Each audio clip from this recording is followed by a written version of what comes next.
Doa. Bismillahirrahmanirrahim.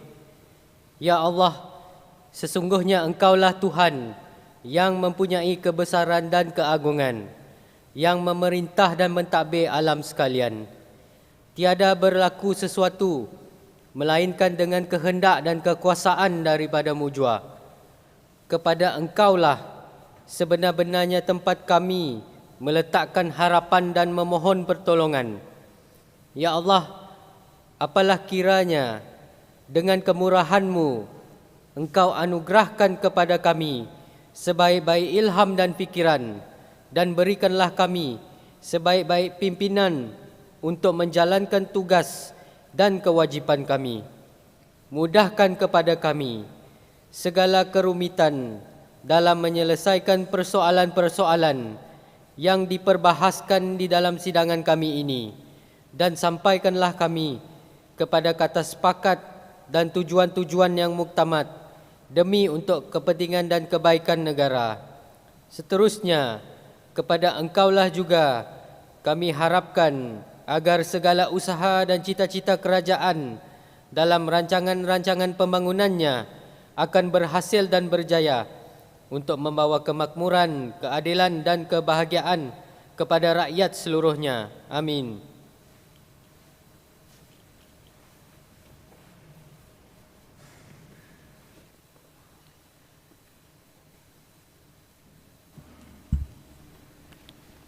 Pemasyuran daripada Tuan Speaker.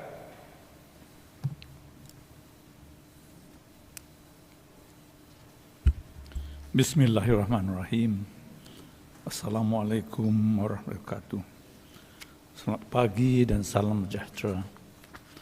Ahli yang berhormat, I have granted leave of absence under Standing Order 81 to Yang Berhormat Ncr Sidang Gramong, Honourable Member for N50 Macan, for today's sitting. Sambungan perbahasan. Usul penghargaan atas ucapan Tuan Yang Terutama Yang di-Pertuan Negeri Sarawak.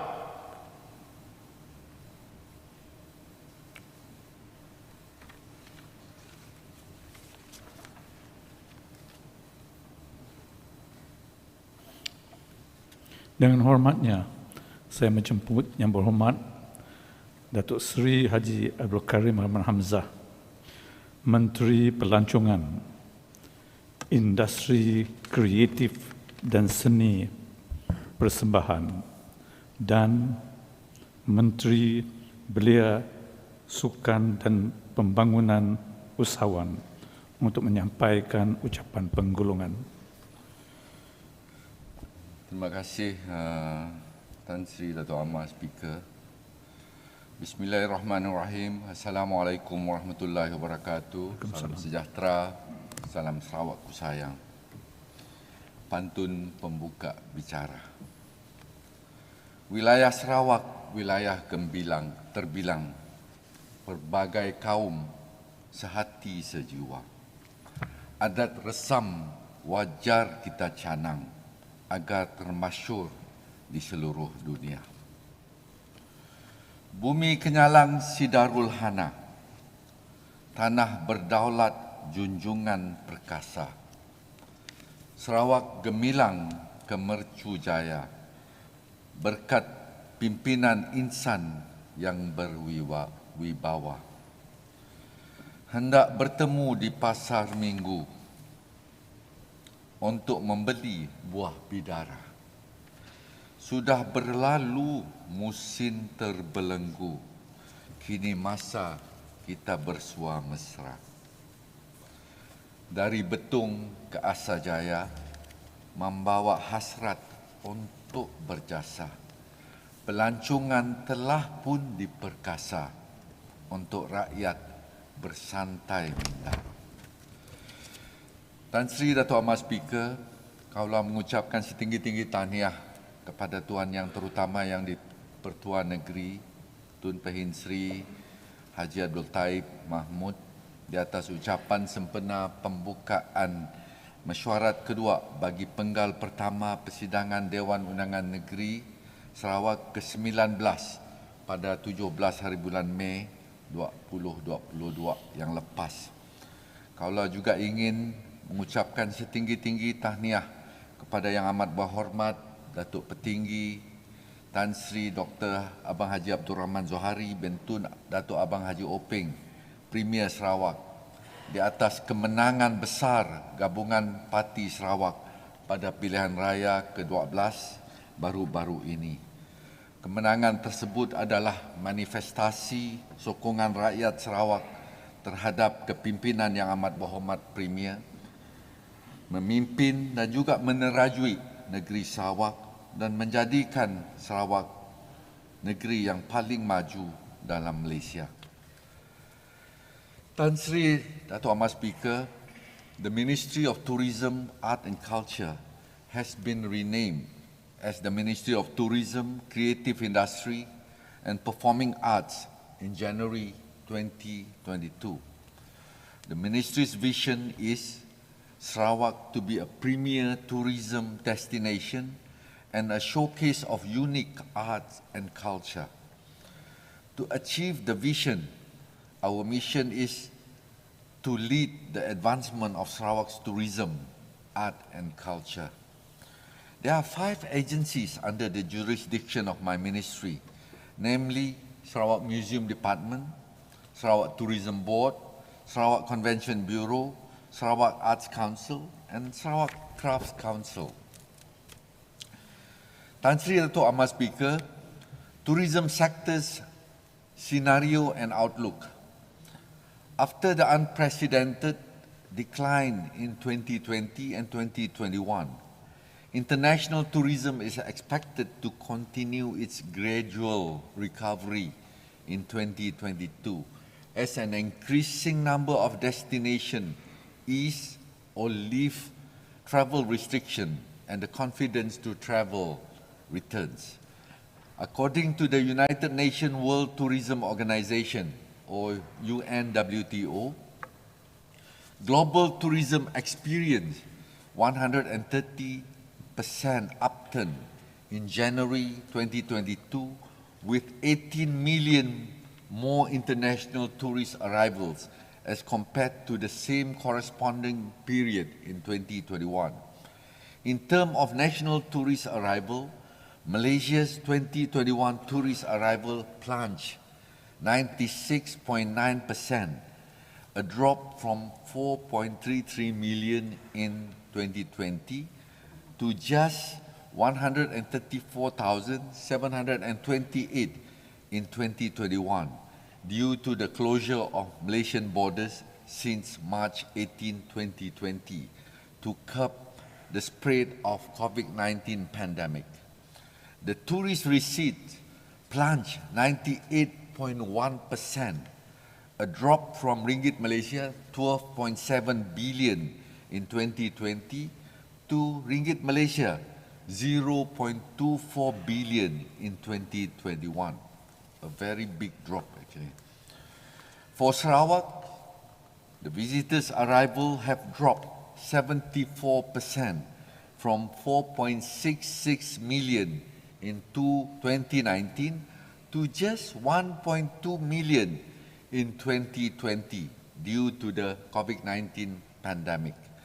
The tourism receipt had declined 75% as compared to 2019 to just Ringgit Malaysia 2.88 billion in 2020. In 2021, visitors' arrival further plunged by 80% to 235,245 as compared to the same corresponding period in 2020.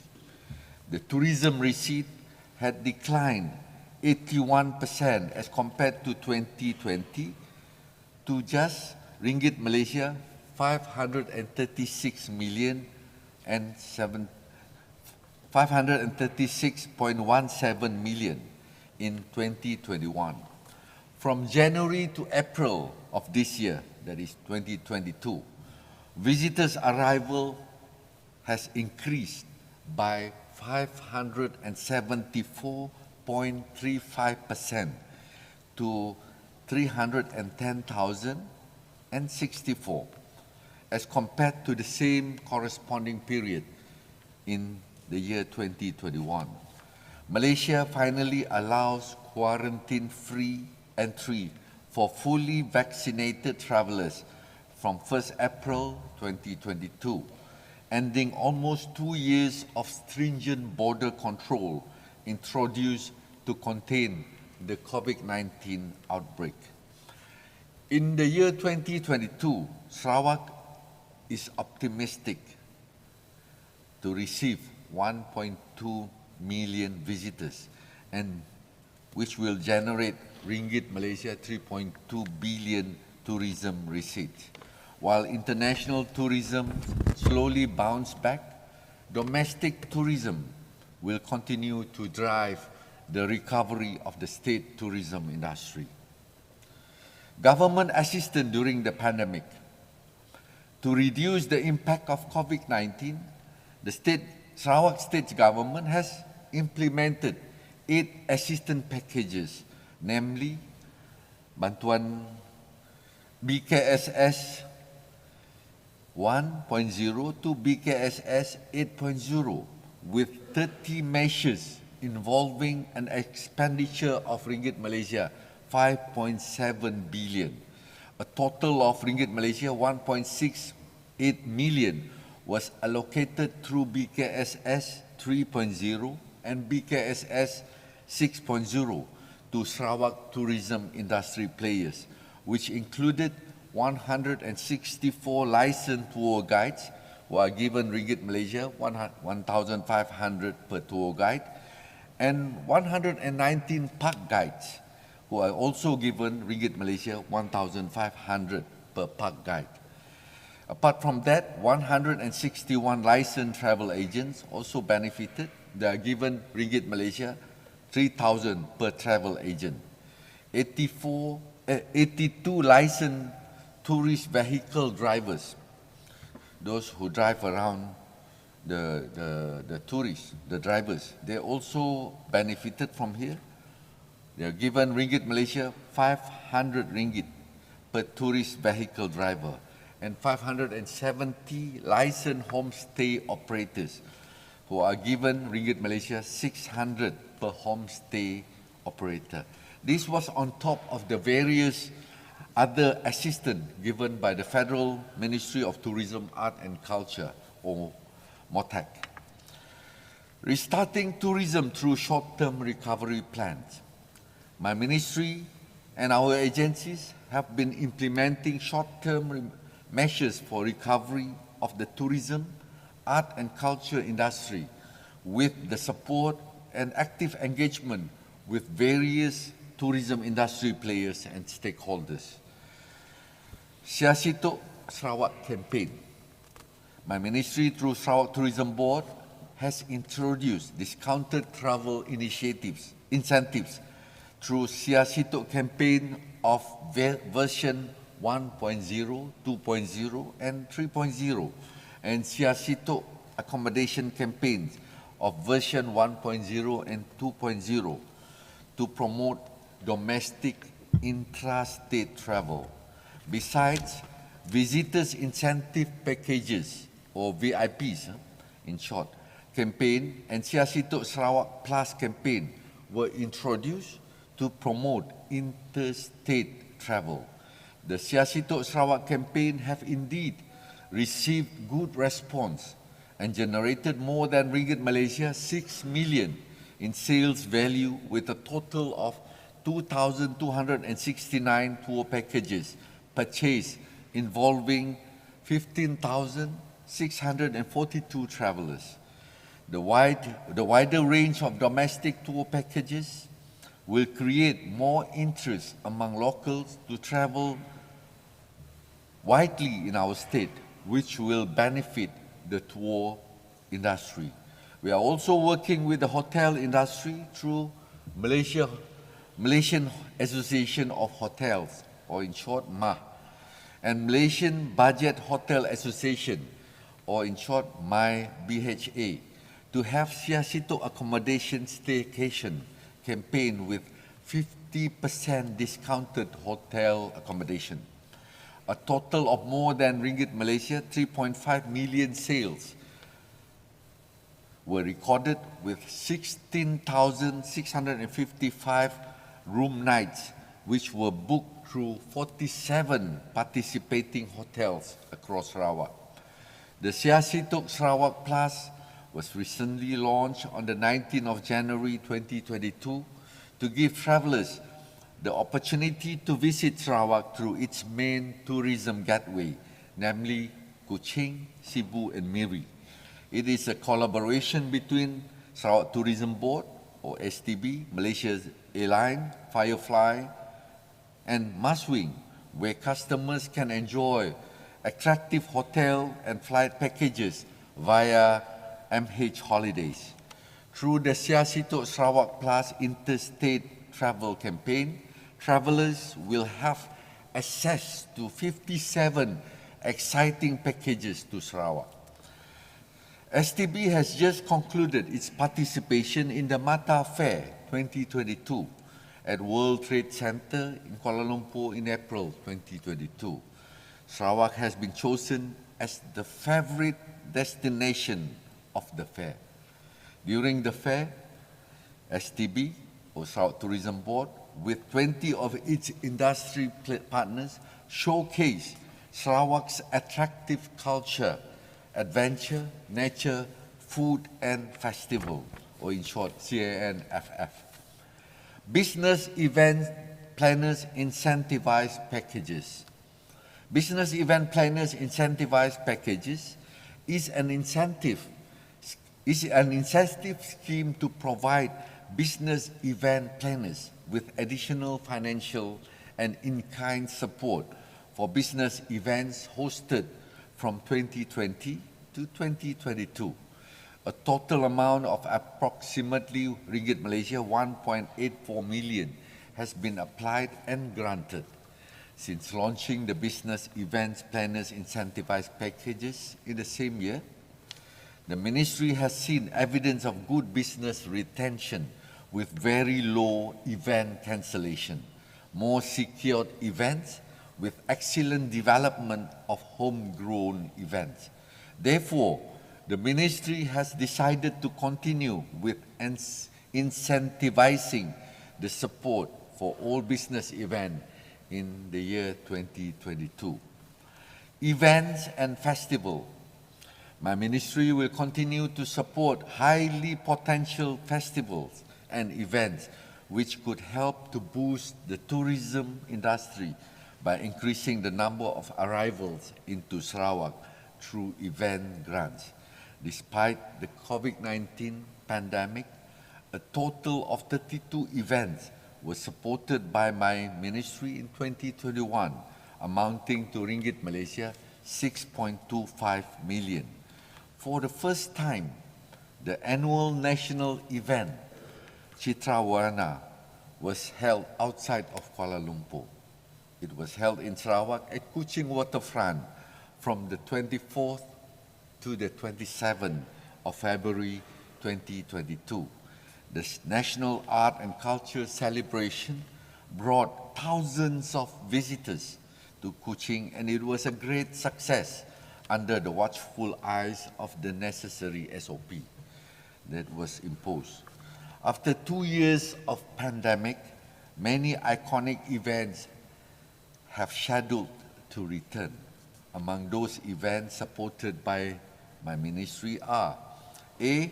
Pesta Babulang dan Lomba Kerbau, which is going to be in Lembang from on the 3rd and 4th of June, that is just the next few days, 2022. B. Cebu International Dance Festival from the 9th to the 11th of June. Sarawak Spartan Race on the 11th and 12th of June.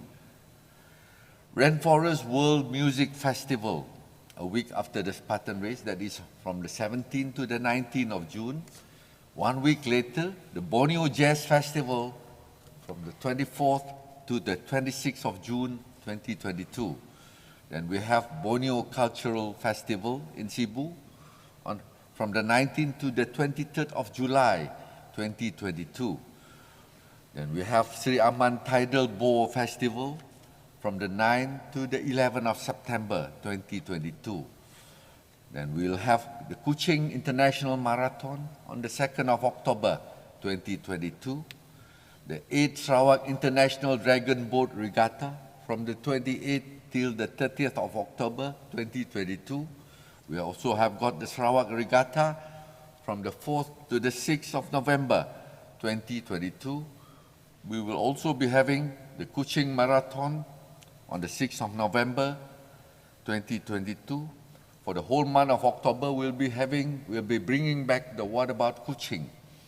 Then also in November, we will be hosting the Miss International Tourism, which will bring more than 60 countries in this beauty pageant in Kuching. For 2022, my ministry has thus far supported a total of 21 events and festivals with a total allocation of ringgit Malaysia, 6.5 million. In addition, my ministry also support the creative industry players in the field of film and music, and the total allocation approved was ringgit Malaysia 883,175 ringgit for them to produce telemovies, documentaries, as well as music videos. Industry engagement. My ministry continue to acknowledge the important smart partnership with the tourism, art and culture industry. On the 22nd of February 2022, we have organized Sarawak Tourism Steering Committee, or STSC, meeting. STSC acts as an important platform to update and inform the government agencies as well as tourism, art and culture industry players on how we had performed in 2021 and the way forward for 2022. In addition, we have 3 Sarawak Tourism Coordination meetings, which will be chaired by the Deputy Minister of Tourism to follow up on the initiatives agreed during the STSC. The first STSC for 2022 was held in Kuching on the 11th of April 2022. The second one will be held in Cebu on the 19th of July, also this year. Flight connectivity. Sarawak has opened its borders to international visitors with effect from the 1st of April 2022 in line with the federal guidelines. My ministry is working closely with Sarawak Disaster Management Committee, or SDMC, and Ministry of Transport Sarawak, or MOTS, to ensure flight frequency are gradually increased to pre-pandemic level. With our border reopening, the first international flight from Singapore via Scoot Airline touched down in Kuching on the 3rd of April 2022 with a total of 157 passengers. They were warmly welcomed by the ministry. I was there also to welcome those first passengers, as well as those from Sarawak Tourism Board. At this moment, we have 5 flights per week from Singapore to Kuching, and 2 flights per week from Singapore to Miri through Scoot Airlines. In addition, AirAsia has started its Singapore-Kuching flight 7 times a week and Singapore-Miri flights 4 times a week since the 29th of April 2022. Royal Brunei Airline, or RBA, has also resumed Bandar Seri Begawan Kuching flights with 2 flights per week starting from the 1st of May 2022.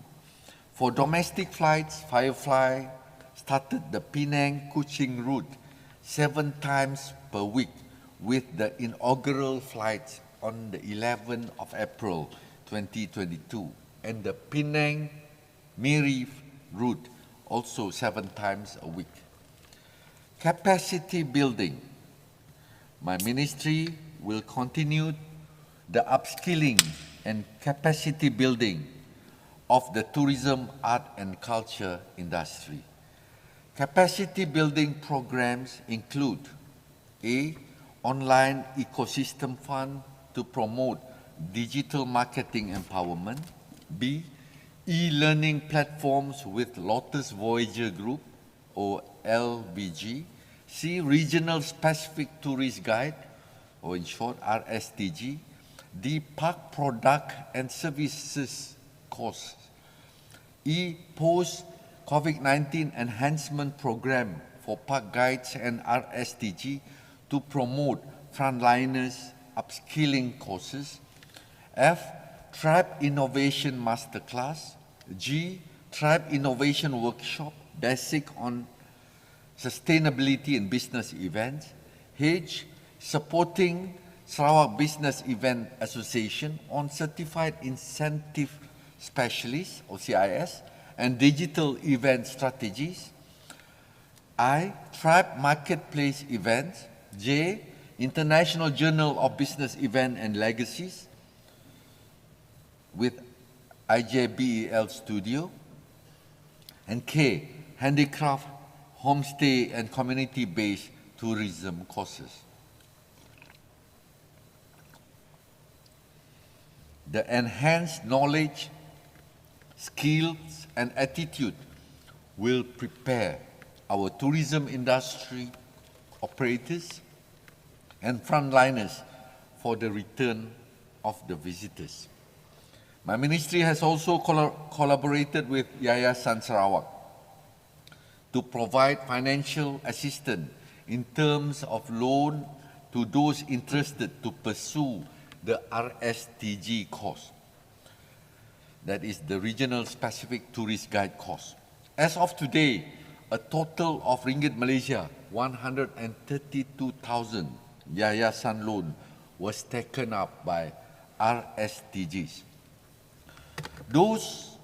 For those currently with RSTG license, they can now apply to be park guides in our national park. We have got so many of these national parks.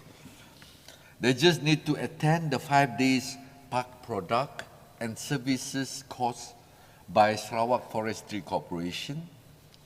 The first park product and services course will be conducted in June 2022 for the southern region. Sarawak, Malaysia, My Second Home or SMM2H program. In January 2007, Sarawak adopted the Malaysia My Second Home or MM2H program with modified criteria and requirements. For the past 14 years, that is from 2007 until 2020, we received a total number of 1,306 participants to this program. My ministry has enhanced regulations and requirements for SMM2H effective from the 1st of September 2020.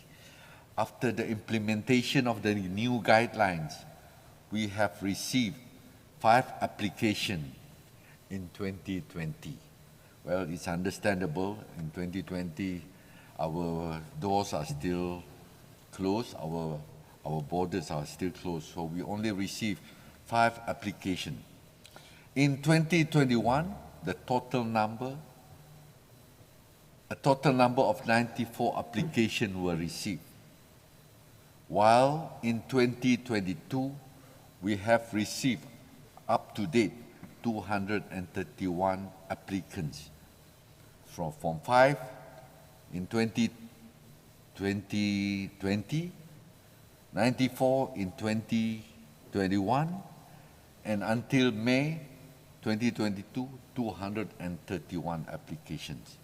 The top 5 nationalities of the applicants are United Kingdom, China, Taiwan, Singapore, and South Korea. Regional Tourism Satellite Account, or RTSA. My ministry, in collaboration with Department of Statistics Malaysia, or DOSM, will continue to develop a systematic, informative, and comprehensive statistical data on Sarawak Regional Tourism Satellite Account. RTSA is an internationally recognized method for measuring tourism contribution to the economy. By having this RTSA, we can measure our state tourism goods and services according to international standards, concept, and classification. Sarawak is the pioneer state in Malaysia to have its own RTSA starting in 2018. We are very proud of that, actually. My ministry has embarked on another RTSA exercise for the year 2022 in collaboration with still the same Department of Statistics Malaysia. This will be the second RTSA for Sarawak. Business events. Business events are gradually being reactivated as SOPs are further relaxed. This has greatly encouraged industry players after such a long halt to their businesses and activities. To help the tourism industry to recover post-COVID-19, my ministry will continue with homegrown events with stringent precautionary and prevention measures to ensure that Sarawak continue to be a safe destination for both international and domestic delegates. Besides, incentives were introduced to encourage homegrown business events, continuous capacity building, attending visual marketplace or travel mart to prepare for the return of tourists. In the year 2021, business events industry through Business Events Sarawak, or BE Sarawak, by Sarawak Convention Bureau has achieved 92% of its target with a total of 115 secured events amounting to ringgit Malaysia 287.6 million in estimated total economic impact. Ringgit Malaysia 156.3 million in direct delegate expenditure, ringgit Malaysia 17.3 million in tax revenue, and 22,824 long and short-term job opportunities for our locals.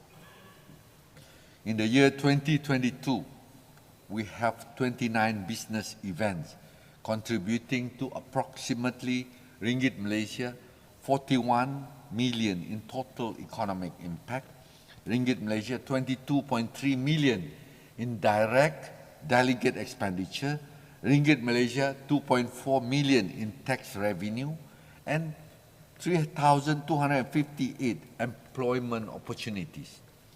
Below are some of the highlights of Business Events Sarawak scheduled homegrown events in 2022. A. Borneo Digitech Forum 2022. B. Business Transformation Forum 2022. C. Modern Farming and Agricultural Forum 2022. D. Rabies in Borneo Conference also in 2022. And E. Taste of Borneo Conference 2022. As of today, for this year, we have achieved 3% of our total target by securing 27 events amounting to ringgit Malaysia 74.6 million in estimated total economic impact, ringgit Malaysia 40.5 million in direct delegate expenditure, ringgit Malaysia 4.5 million in tax revenue, and 5,919 job opportunities. This number is expected to rise as we strive for more business events that yield greater results this year and the years to come. The Legacy Impact Assessment, which is a component of the Post-COVID-19 Development Strategy 2030, or PCDS, is being remodeled this year to ensure that the 5 legacy categories, sectorial, economic, social, environmental, and political, are aligned with the 6 economic sectors and 7 enablers of PCDS and the 17 United Nations Sustainable Development Goals. This data will enable us to measure and evaluate how Sarawak can benefit from the economic and intangible values of business events. As indicated in PCDS, our target for legacy-driven business event has been set at a minimum 50% of the total secured events in the year. Our achievements are amplified by our marketing and industry activities.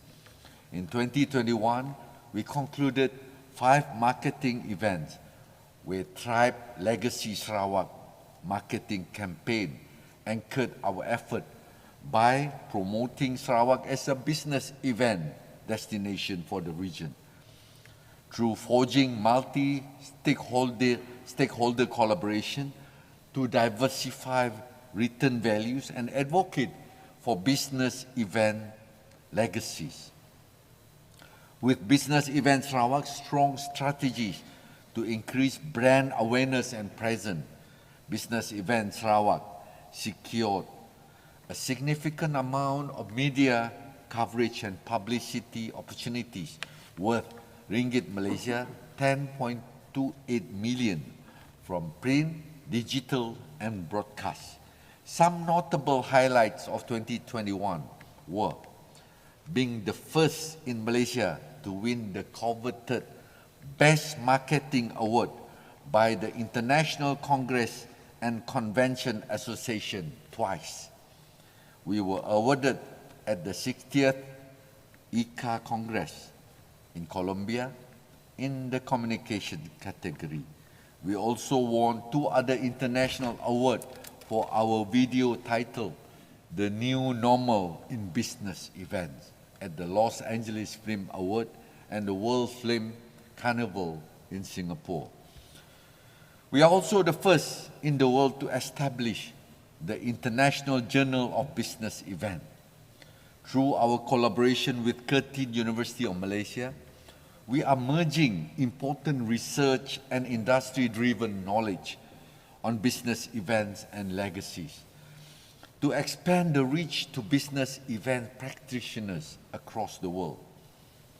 We will be signing a collaborative agreement with the International Congress and Convention Association, or ICA, at the end of this month, on the 31st of May 2022, at the IMEX Frankfurt Trade Show in Germany. We are also the first and only state in Malaysia to have the most certified business event professionals. 48 industry partners were conferred prominent industry titles from international accreditation bodies that signifies their level of expertise and professionalism. Finally, to ensure that our industry remain active with the right support, we established a grant system for industry partners called Tribe Collaborate.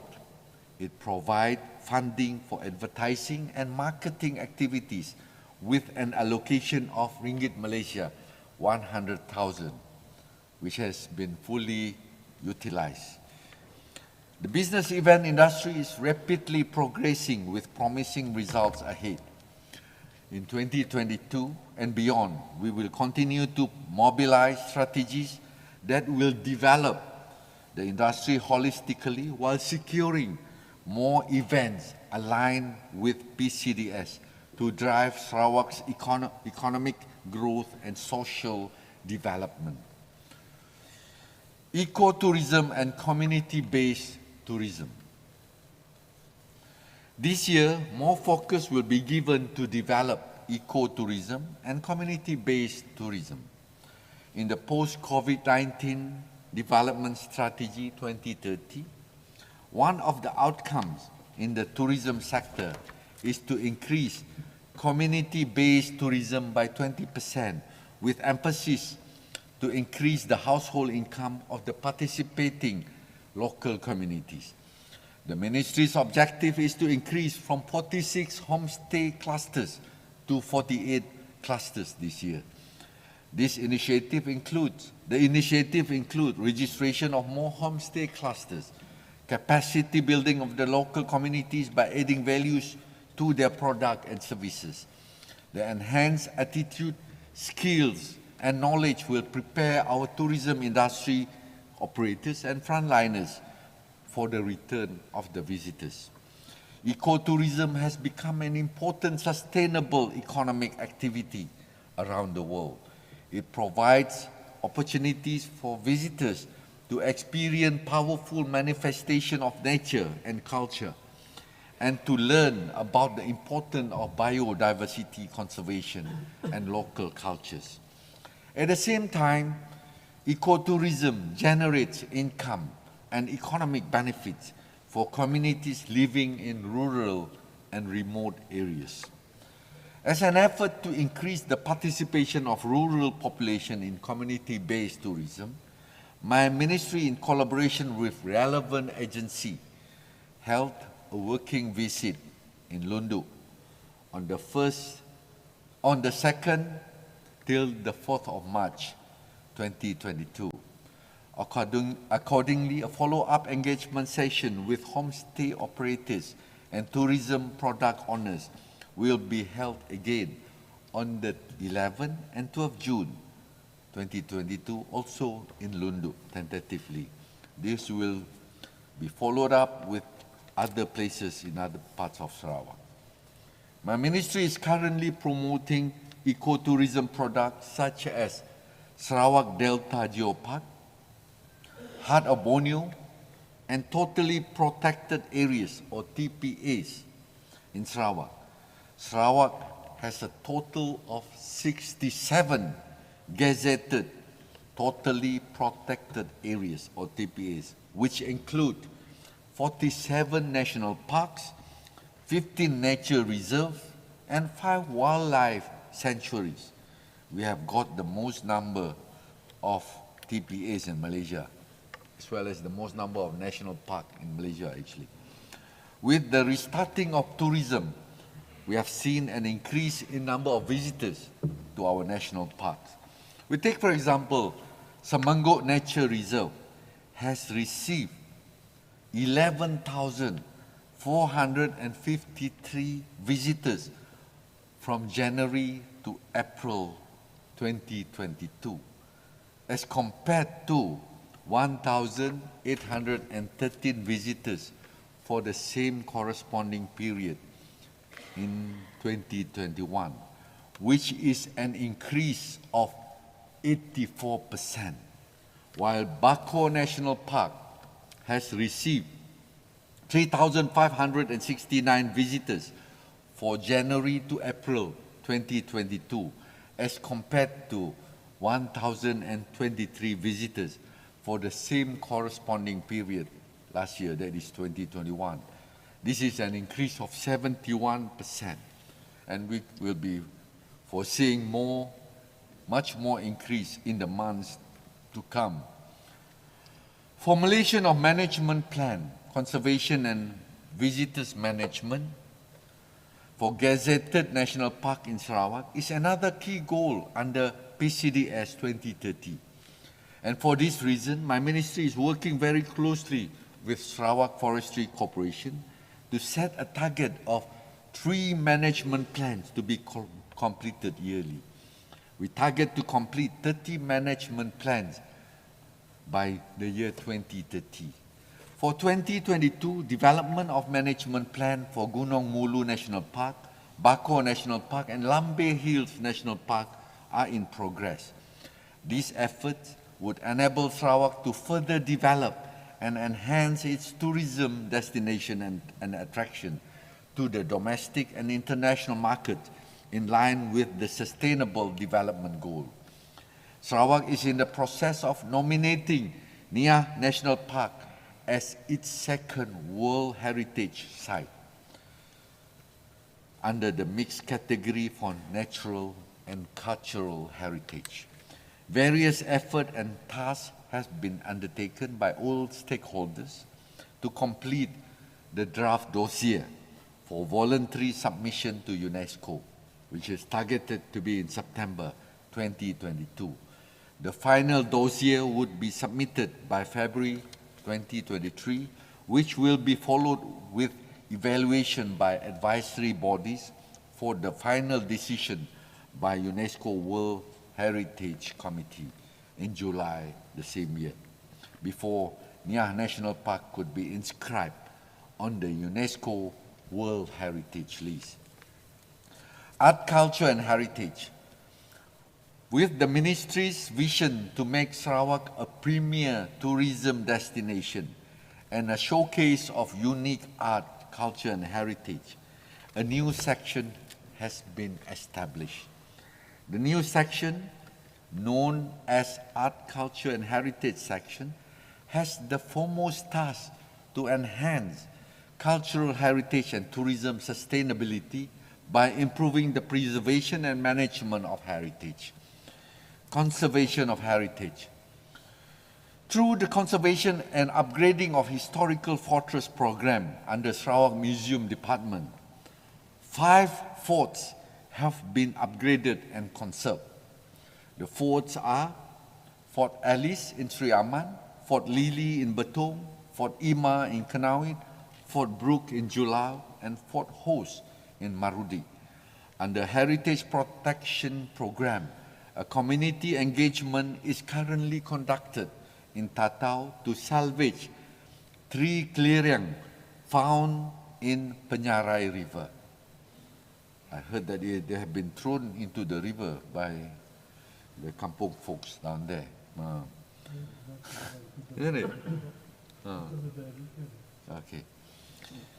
My ministry worked closely with Sarawak Museum Department, Council for Native Custom and Tradition, Sarawak Forestry Department, Tatau District Office, community leaders and members to expedite work in protecting and preserving the clearing or burial poles.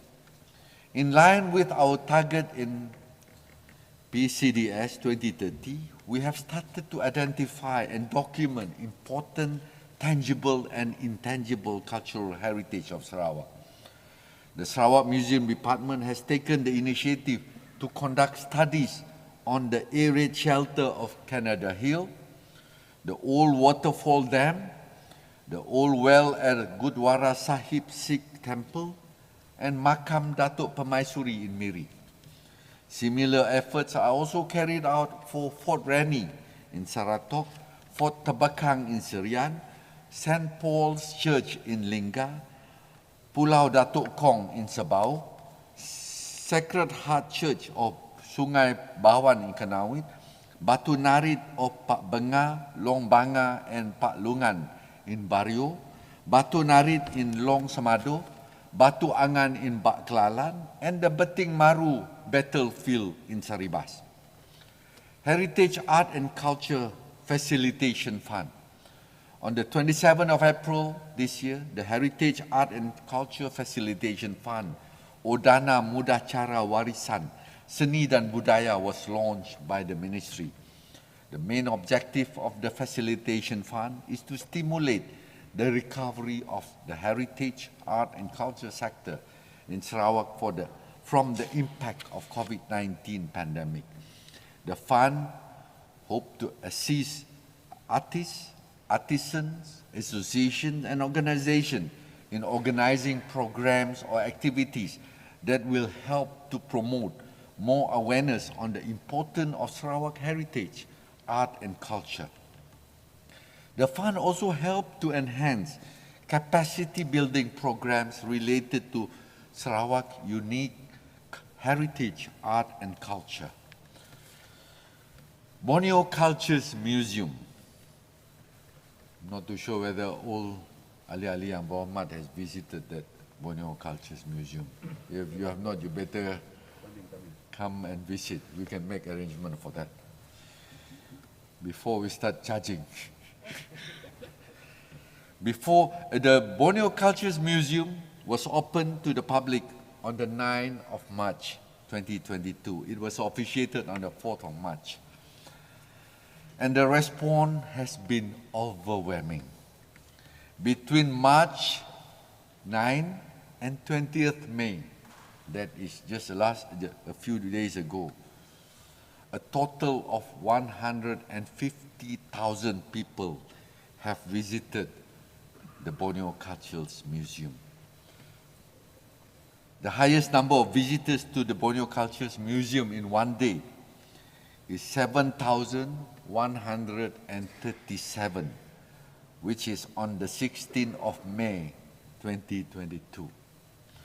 Visitors include foreign ambassadors, consuls, state and federal government agencies, educational institutions, private companies, and NGOs.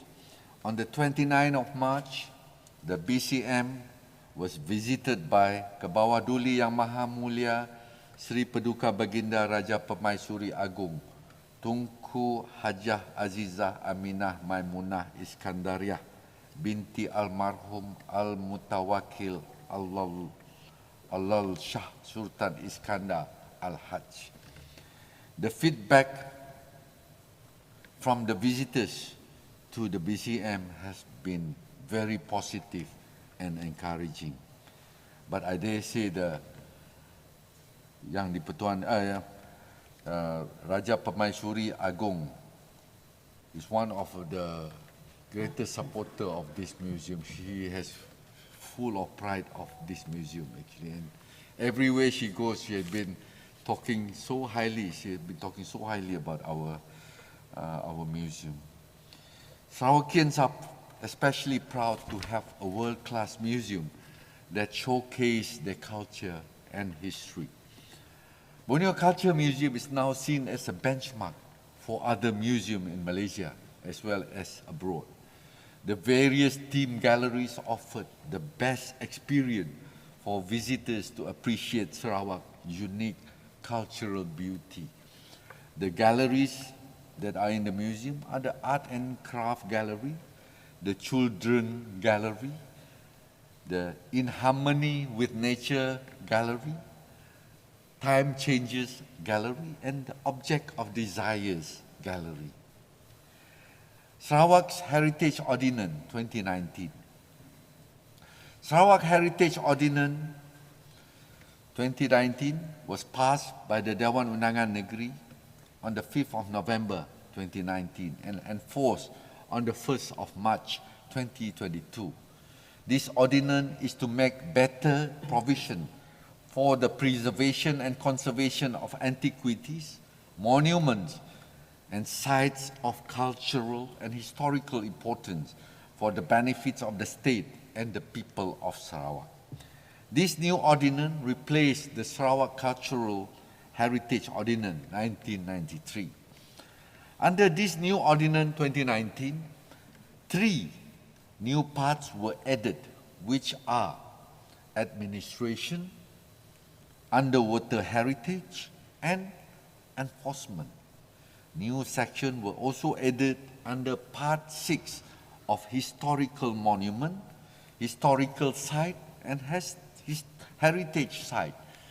The Ordinance 2019 contained 81 sections as compared to 38 sections of the Sarawak Cultural Heritage Ordinance 1993.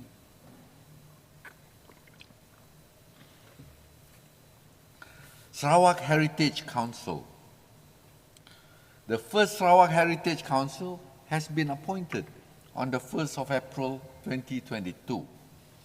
The Sarawak Heritage Council was established under Sarawak Heritage Ordinance 2019, whose function is to advise the government on matter of policy, strategy, or plan of action to be taken, administration and management of heritage and conservation areas in the state, and to perform such other function as may from time to time be assigned to it by the Majlis Mesyuarat Kerajaan Negeri in matters related to heritage. The Council also assists in giving direction to the Director of Sarawak Museum Department pertaining to matters on heritage. Sarawak Heritage Trust Fund.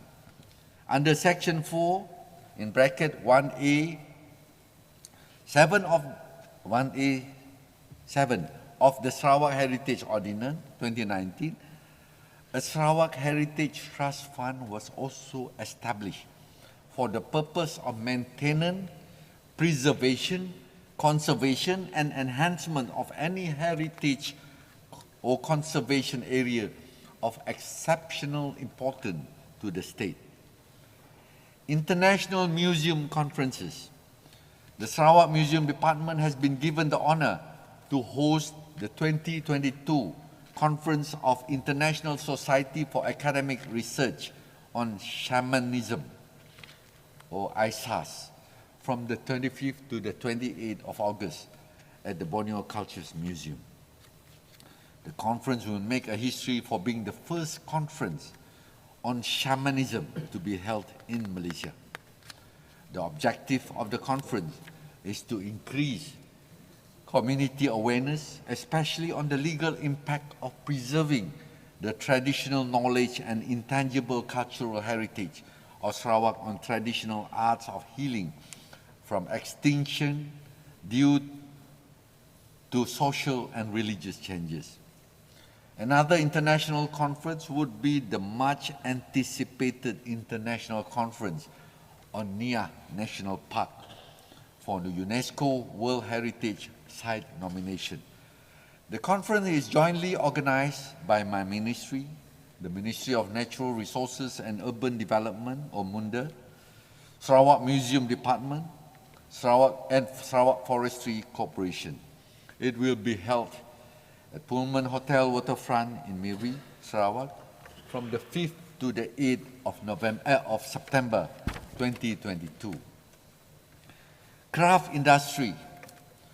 The Malaysian handicraft industry also saw a drastic contraction during the COVID-19 lockdown period. Total sales in 2021 was ringgit Malaysia 197.7 million as compared to ringgit Malaysia 519.7 million in 2019. Very big contraction. In Sarawak, Perbadanan Kemajuan Kraft Tangan Malaysia, Cawangan Sarawak, reported that the total sales for 2019 was ringgit Malaysia 31 million as compared to ringgit Malaysia 15.7 million in 2021. That is a drop of about almost 50%, with about 15% of the amount coming from online sales. For 2022, the target sales is ringgit Malaysia 15.5 million, and as of April this year, April 2022, the total sales has reached ringgit Malaysia 7 million. My ministry, through Sarawak Craft Council and other agencies concerned with the development of handicrafts, has come up with a comprehensive strategy under PCDS 2030 and other initiatives to kickstart and accelerate the industry to benefit the local communities and the state. Among the initiatives are A, to organize in collaboration with Perbadanan Kemajuan Kraft Tangan Malaysia, Cawangan Sarawak and other agencies, schedule handicraft bazaars throughout the state to create opportunities to handicraft producers to exhibit as well as to sell the products. B, to organize capacity building programs to enhance production skill and entrepreneurship to achieve the target sales of ringgit Malaysia 183.6 million in the year 2030. C, to provide permanent display and sales centers throughout Sarawak. D, to collaborate with other agencies and individuals to design and produce new handicraft products to increase Sarawak handicraft product range. Sarawak Art Council ataupun Majlis Seni Sarawak. Sarawak Art Council, established under Sarawak Arts Council Ordinance 2008, has started to operate fully as a statutory body effective from 1st of September 2021. Sarawak Arts Council's role is to implement art-related development programs and activities. The four focus areas are A, performing art, which are music, dance, vocal, theatre. B, visual art, which are paintings, sculptures, murals. C, literary arts, which are poetry, language, prose. D, visual art, which are animation, videography, social media, among others. Until May 2022, a total of 20 arts-related programs, such as art training, art coaching classes, arts workshop, dance courses, traditional music courses, performances, cultural festival, art competitions, and art promotion have been organized. Besides that, 10 arts promotional programs and activities involving the participation of artists, composers, NGOs such as Sahabat Seni Sarawak were organized. The program were Program Ngelakar Seni, Podcast, Dialogue Seni, Showcase Band, Art Exhibition, and others. Sarawak Art Council is also involved in local and international arts and cultural programs such as Chitrawarna, Mata Fair, Rainforest World Music Festival, Borneo Jazz Festival, state events, New Year celebration, and so on. As of now, a total of 21,000 members have registered with Sahabat Seni Sarawak program. The Council is also in the process of setting up database for the artists, composers, associations, clubs related to arts in each division of Sarawak. The database will serve as an important reference for the planning and implementation of art programs in all divisions.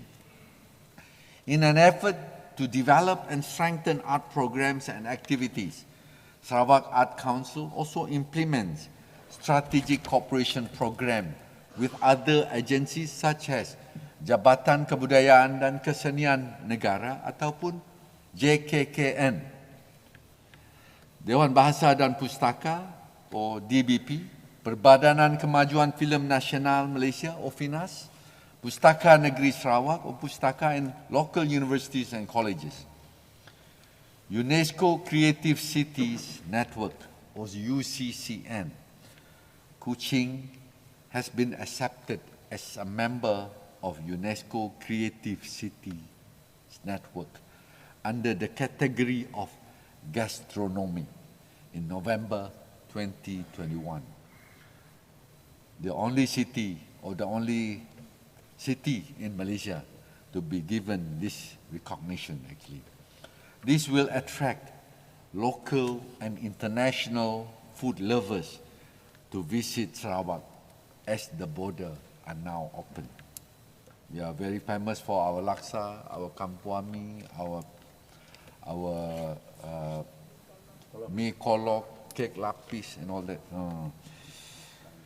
So those who are good in cooking, this might be a good opportunity for you to open up restaurant as more gastronomy visitors come to Kuching. My ministry will work closely with Kuching City Council, City South Council, Kuching City North Council, Culinary Heritage and Art Society Sarawak, Society Atelier Sarawak, and others in the promotion of Sarawak unique gastronomy culture. Products development. Tourism industry requires a refreshed facet for Sarawak tourism in order to attract returning and new visitors. product development is very important to attract new visitors and sustain returning visitors. With more tourism product, it will also help to lengthen the visitor stay in Sarawak while enriching visitors' experience to indulge in Sarawak unique culture, adventure, nature, food and festival. Under RMK12, we have proposed many new products including improvement to national parks, public waterfront and recreational space. Meanwhile, heritage tourism is another emphasis where many museums and old forts will be upgraded and open to the visitors. My ministry has been allocated with Ringgit Malaysia 472.33 million under the state-funded allocation and also received Ringgit Malaysia 13.99 million from the federal government through MOTEC to implement various projects. I do hope that the MPs, some MPs are also adun here, we hope that they would fight for more funds, also for the tourism industry in Sarawak. During this period, my ministry has completed the following projects amounting to Ringgit Malaysia 379.89 million, which have become new tourism product in Sarawak. Among others, A, the Borneo Cultures Museum, B, upgrading of Old Sarawak Museum, C, the Santubong Archaeological Park and Wallace Center, D, upgrading of World War II Heroes Memorial Park, E, upgrading of tourism facilities at archaeological site at Gua Sireh, Serian, F, upgrading of tourism facilities at archaeological sites in Guania, Miri, G, walking, footpath and railing in front of the new Dune building, H, linkway and railing from Fort Margarita to Darul Hana Bridge, I, tourism facilities at Tusan Beach, Pliao, Miri, J, upgrading of tourism facilities at Niah National Park, and K, upgrading of tourism facilities at Simunjan Esplanade. Besides that, projects which are still ongoing and targeted to be completed by this year are upgrading of tourism facilities at Pangkalan Sapi, B, English Tea House at Fort Margarita, C, Sadong Jaya Mangrove Tourism, D, upgrading of tourism facilities at Ferry and Wind Cave, Bau, E, proposed electrical and light provision for Fort Margarita, F, upgrading of the Textile Museum in Sarawak, G, upgrading of Chinese History Museum, Kuching, H, upgrading of Kuching City Aquarium, I, upgrading of Sarawak Cultural Village, J, Limbang Development Museum, Limbang Administrative History Gallery, which I was made to understand also, which will be officiated probably this August by our Right Honourable. List of projects to be completed beyond 2022, that is in the year 2023 and 2024, are A, proposed Heritage Gallery and Resource Centre at Long Terawan, Tutuh, B, Brook Dockyard Industrial Heritage Museum, C, construction of jetty and other facilities at Santubong for Kuching Wetland National Park, Ramsar site, tourist embarkation, D, the development of eco-tourism facilities at Santubong National Park, E, the improvement of Berbuak mud tourism facilities in Meritam, Limbang, F, performing arts center at Old Dune building, G, upgrading of facilities at Melasak Waterfall, Lawas, H, proposed Sungai Niah Bridge at Niah National Park and elevated road for buggy ride to the main cave, Niah. I, develop and establish National Park Tourist Support Center in Samatan, Lundu. My ministry would also like to record our gratitude and thank to all implementing agencies involved. Among them, Public Work Department, Sarawak Museum Department, Sarawak Forestry Corporation, Sarawak Economic Development Corporation, Kuching North City Council, and few other local councils that have shown their commitment to ensure that projects are completed on time even though they might be impacted by the COVID-19 pandemic for the last 2 years. The way forward, with the lifting of travel restriction, the tourism, art and culture industry are finally seeing the light at the end of the tunnel. My ministry will be executing strategic action plan to reactivate our tourism industry and to build a more resilient tourism industry post-COVID-19. The Sarawak Post-COVID-19 Development Strategy 2030, tourism has been identified as one of the important economic sector under Sarawak Post-COVID-19 Development Strategy 2030. And we have identified the tourism aspiration that by 2030, Sarawak will be a leading destination for eco-tourism and business events in ASEAN region, driven by empowered communities to conserve heritage, culture and biodiversity, and to promote investment and development through responsible action. In addition, outcomes, levers and initiatives for a way forward for Sarawak to become a developed state by 2030 and providing high income for the people. The aspiration will be translated into 3 major outcomes in terms of economic, social and environmental. 4 main tourism strategies have been identified, namely to enhance travel to and within Sarawak, to develop Sarawak tourism product and assets by building upon its cultural heritage and natural asset, to position Sarawak as a preferred tourism destination, and lastly, to improve capacity and capability of human capital. The 3rd Sarawak Tourism Master Plan 2021 to 2035. Another important long-term plan for Sarawak is the 3rd Sarawak Tourism Master Plan 2021-2035.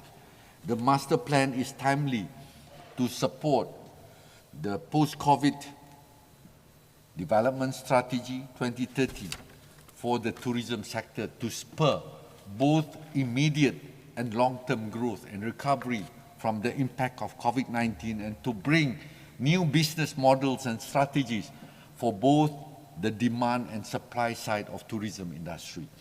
My ministry will ensure policies and plans for tourism, art and culture in the master plan are translated into action plan in stages. Apart from the above 2 main long-term plans, Sarawak government will also implement strategic action in line with the National Master Plan, which are National Tourism Policy 2020 to 2030 and National Eco-Tourism Plan 2016 to 2025, to transform our state tourism industry.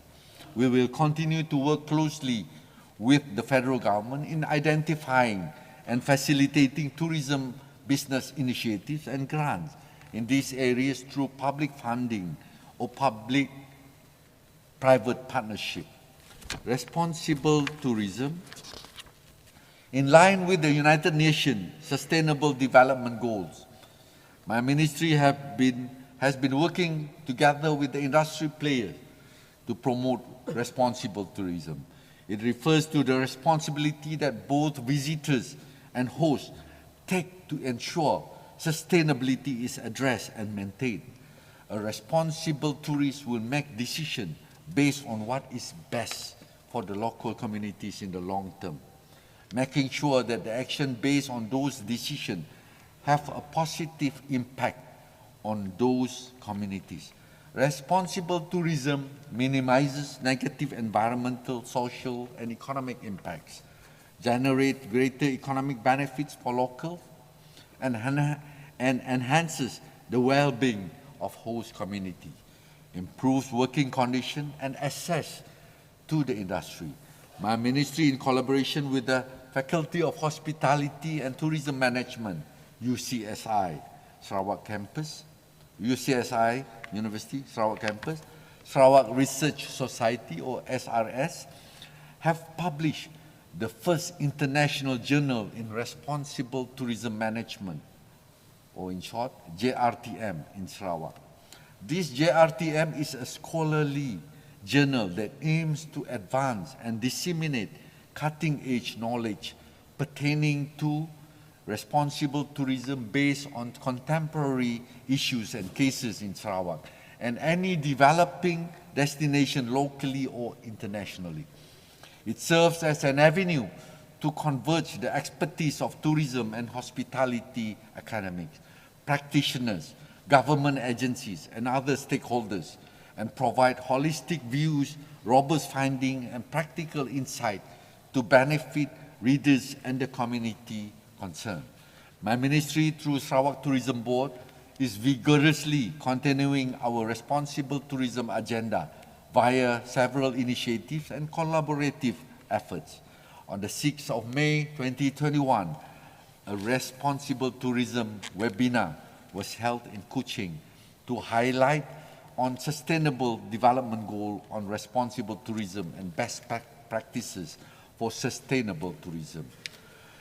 To increase the awareness among the public on responsible tourism, a responsible tourism microsite was launched in October 2021. Visitors to this microsite are able to see all the responsible tourism initiatives and programs that has been and will be organized by Sarawak Tourism Board since 2019. Sarawak tourism stakeholders are also committed in embracing the responsible tourism agenda in their practices. Close to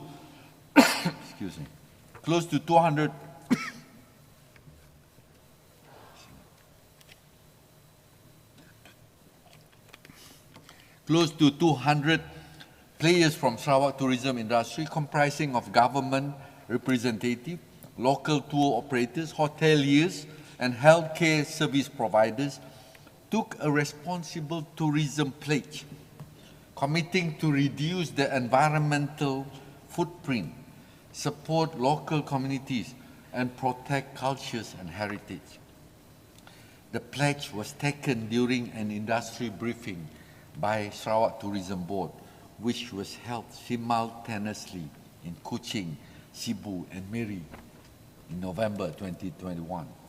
Throughout the responsible tourism program held for 33 registered homestay owners in 2020 to 2021 for Phase 1 to Phase 3, Sarawak Tourism Board reached a total of 37,221 beneficiaries in 2020, followed by 9,826 beneficiaries in 2021, resulting in a total of 47,047 beneficiaries. In an effort to cultivate a culture of responsible tourism among personnel from Sarawak Divisional Office, STB also organized a visual workshop entitled Design Thinking for Responsible Tourism for Divisional Tourism Task Group, or DTTG, in Sarawak, with the objective of inspiring them to adopt a sustainability mindset and identify what is needed to develop effective strategies and innovation that will benefit the entire ecosystem. In conclusion, the Ministry hopes that all our policies, strategies, promotion, engagement, capacity building, and product development will not only help our industry players to restart the tourism, art, and culture after the 2 years pandemic, but also transform into opportunities for the local communities to benefit from tourism, art, and culture by way of active participation.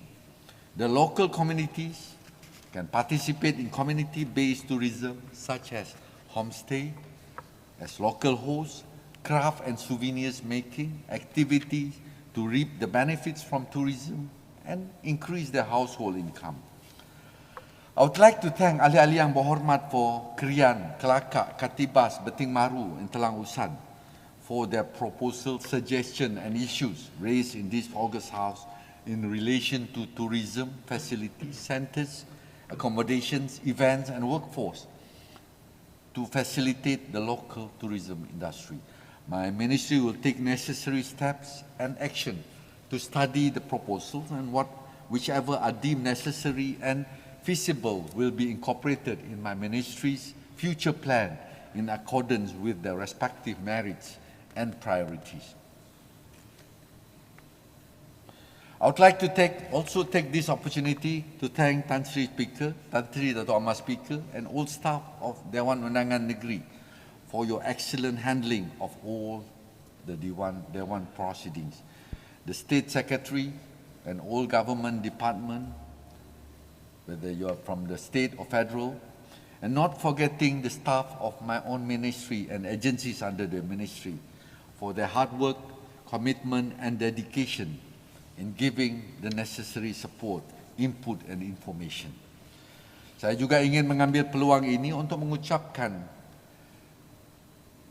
Tan Sri Speaker, Tan Sri Dato' Amar Speaker, selamat Hari Raya Aidilfitri kepada mereka yang beragama Islam dan selamat Hari Gawai Gayu Guru Gerai Nyamai kepada semua rakan-rakan sahabat handai yang bakal menyambut perayaan ini tidak lama lagi. Dengan ini, Tan Sri Dato' Amar Speaker, saya mengakhiri ucapan pengulungan saya untuk kementerian ini dengan 4 rangkap pantun. Babak endemik membawa aura, sepanjang minggu sinar semerak. Berhari raya riang gembira, jangan lupa SOP dan jarak. Sarawak kaya adat pusaka, panorama indah saujana meluas. Berwaspada tak kala bersua bersemuka, kesejahteraan terpelihara, pengunjung puas. Beting maru tapak sejarah, pahlawan bertarung berputih tulang. Demi Pertiwi enggan menyerah, demi Sarawak terus berjuang. Sungguh indah si pantai damai, Tugu Kejalang gagah berdiri. Tanah Sarawak gagah dan permai, rakyat anak jati mentadbir negeri. Sekian, terima kasih.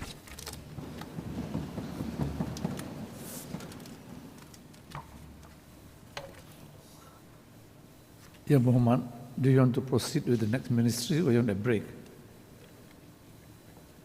Okay. Yeah, can I proceed on the second ministry? You want to proceed? Okay. Yeah. This one will be much shorter. Terima kasih Tan Sri Dato' Amar Speaker. Sekarang saya akan membuat ucapan pengulungan untuk Kementerian Belia dan Sukan dan Pembangunan Usahawan Sarawak. Bismillahirrahmanirrahim. Assalamualaikum warahmatullahi wabarakatuh. Salam sejahtera, salam Sarawakku sayang dan salam satu belia. Mindset kini berimej baru, timbalan menteri menjadi 2. Usahawan belia berdaya maju. Itulah harapan yang amat berhormat Premier kita. Singgah sebentar di Asajaya melawat kompleks sukan kita. Sukma ke-20, insya-Allah Sarawak pasti juara. Sukan Olimpik sasaran kita. Tan Sri Dato' Amar Speaker, I would like to express my deepest appreciation and support to the Tuan Yang Terutama Yang di-Pertuan Negeri Sarawak for the opening speech of this second meeting of the first term, 19 Sarawak State Legislative Assembly on the 17th of May 2022. All leaders and the people of Sarawak give strong support to the GPS government under the guidance of Right Honourable Premier of Sarawak, Datuk Petinggi Tan Sri Abang Haji Abdul Rahman Zohari, Abang Jo, so that Sarawak will continue to progress and leap forward, leap towards the most developed state in Malaysia. As we are entering the endemic state phase, we are on the right track towards economic recovery and growth with the reopening of economic sectors and social activities, as well as implementation of various high-impact development projects. I would like to also thank the Right Honourable Premier of Sarawak for the latest task assigned to my ministry, Ministry of Youth and Sport, with a new portfolio, which is entrepreneur development. As per Sarawak Gazette dated 21st of January 2022, with the new task in developing and promoting youth entrepreneurship in Sarawak. My ministry will spread its wings not only to focus on youth and sports development, but also preparing the youth to venture into self-employment, resilience, and entrepreneurship. Tan Sri Dato' Amar Speaker, Youth Development. I understand that our rakyat has high expectation for the ministry in the development of youth, sports and entrepreneur programs. Overall, my ministry has successfully obtained various achievements which had benefited all Sarawakians. The ministry is in line with the goal of aspiration of post-COVID-19 development strategy 2030 or PCDS, enabler, namely aligning education and human capital development. Our youth is a major human resource for development and key agent for social change, economic growth, participation, and technological innovation. They shoulder the future of our country and have the potential to lead the way forward for the betterment of our society. The youth also play an important role to propel our society to greater heights. My ministry has planned a total of 120 youth, sports and entrepreneur programs for this year and has successfully implemented 34 programs involving 20,822 participants. This shows that we are on the right track in engaging the future of Sarawak. My set calendar of programs, or COP, for 2022. To ensure that all our planned development programs can be effectively implemented and provide the best impact to the target groups, my ministry has launched the MySet calendars of program 2022 on the 21st of February this year. The launching was graced by our Right Honourable Premier of Sarawak in Gedong, encompassing over 20 activities, which was also participated by Right Honourable Premier himself. With the MySet COP motto, which is Tiada Minggu Tanpa Program, the ministry is committed to ensuring 40 main programs covering youth, sports and entrepreneurship to be implemented throughout the state for state, national and international, at state, national and international level. My ministry will continue to collaborate with relevant government departments and agencies, communities, youth and sport associations and NGOs to evaluate, plan, implement and monitor activities that are deemed beneficial, holistic and inclusive in line with the government policies, aspiration and expectation. My ministry has planned and implemented a comprehensive outreach program that encapsulate the 5 domains in Global Youth Development Index, which are education, health and well-being, employment and opportunities, civil participation and volunteerism, and political participation and leadership. Among the programs that are enlisted in the calendar of program 2022 include International Youth Mental Health Conference, International E-Sport Games, National Extreme Sport Challenge, International and State Youth Volunteer Day, Sambutan Hari Belia Peringkat Negeri, MySet Go Rural, Program Belia Prihatin, Youth Entrepreneur Setup, and many more. The implementation of the programs designed by my ministry, are based on the finding of the study conducted by the Institute for Youth Research Malaysia, or IRIS, in 2019.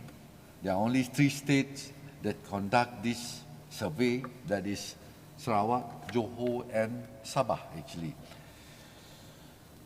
The purpose of having this survey is to identify and to address the need of the youth and what are their aspirations. With this finding, the quality and the well-being of Sarawak youth under the Sarawak Youth Index score is 70.62, which is average. And in social relationship domain, it is 76.99, which is satisfactory, followed by free from deviant behavior domain, 77.87, satisfactory, and health domain, 75.13, which is also satisfactory.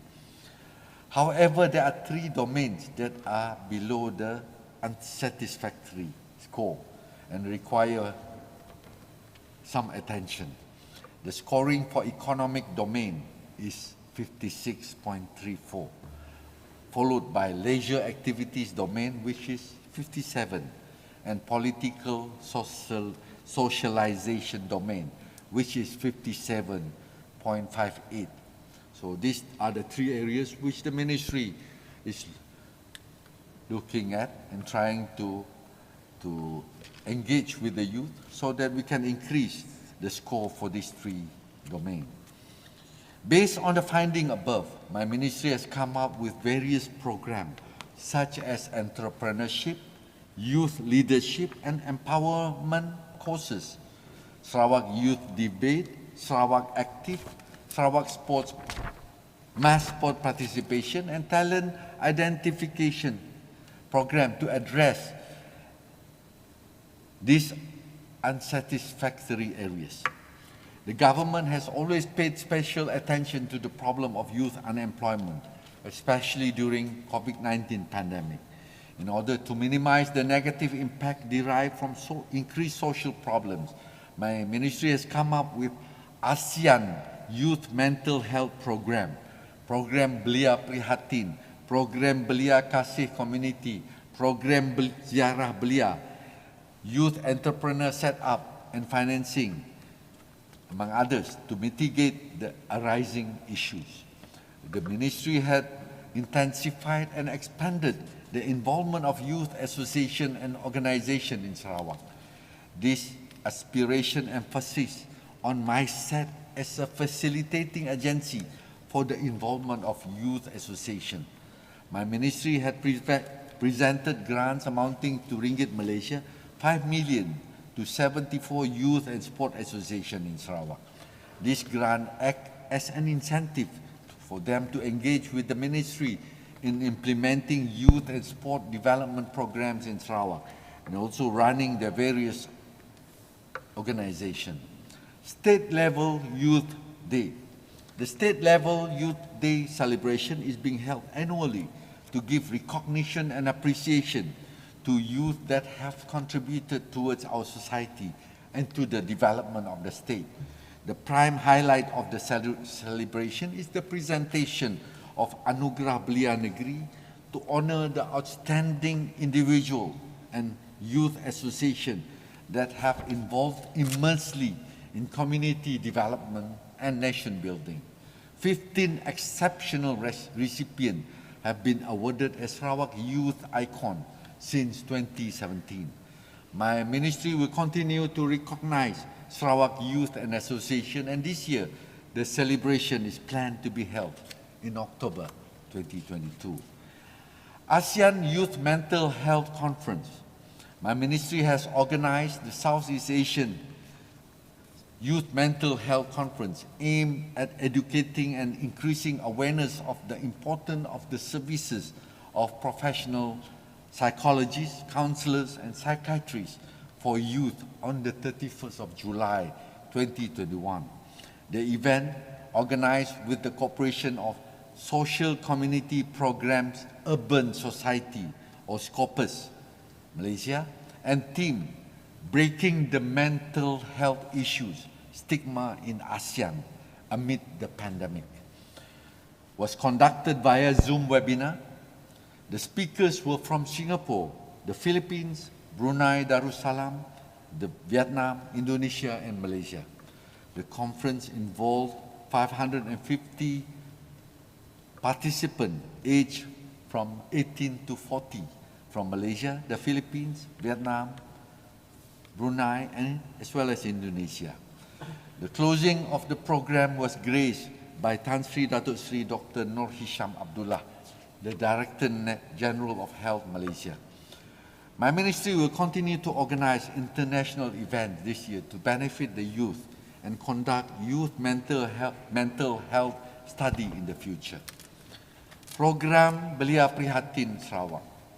My ministry has implemented 40 program Belia Prihatin Sarawak since 2019 throughout the state to increase the spirit of voluntarism and caring among youth in Sarawak. It is a holistic effort to be kind and help the people, especially the youth. The program also aimed to get ministry closer to the real problem among the youth who are less fortunate, especially during the COVID-19 pandemic, including in the rural areas. Among the program under the voluntarism elements during the pandemic that have been organized by the ministry are program Ziarah Belia, program Belia Ziarah Community, program Belia Prihatin, and program Imarah Bulan Ramadan. These programs were implemented in all divisions in Sarawak. Program Belia Prihatin Sarawak also involved the cooperation of NGOs and benefited 2,928 youth from needy families from all over Sarawak. The donations were in the form of basic food basket, COVID-19 prevention kit, such as face masks, hand sanitizers, and infrared thermometers. My ministry will continue to implement this program in the future. Program Belia Prihatin is an empowerment program for our youth to engage, identify, as well as to help the needy. MySet Go Rural.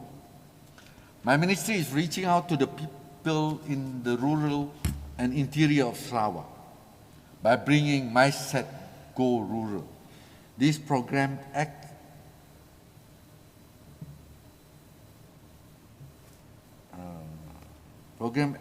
as a medium for the ministry to deliver various activities and access to youth, sports, and entrepreneur program to the rural areas.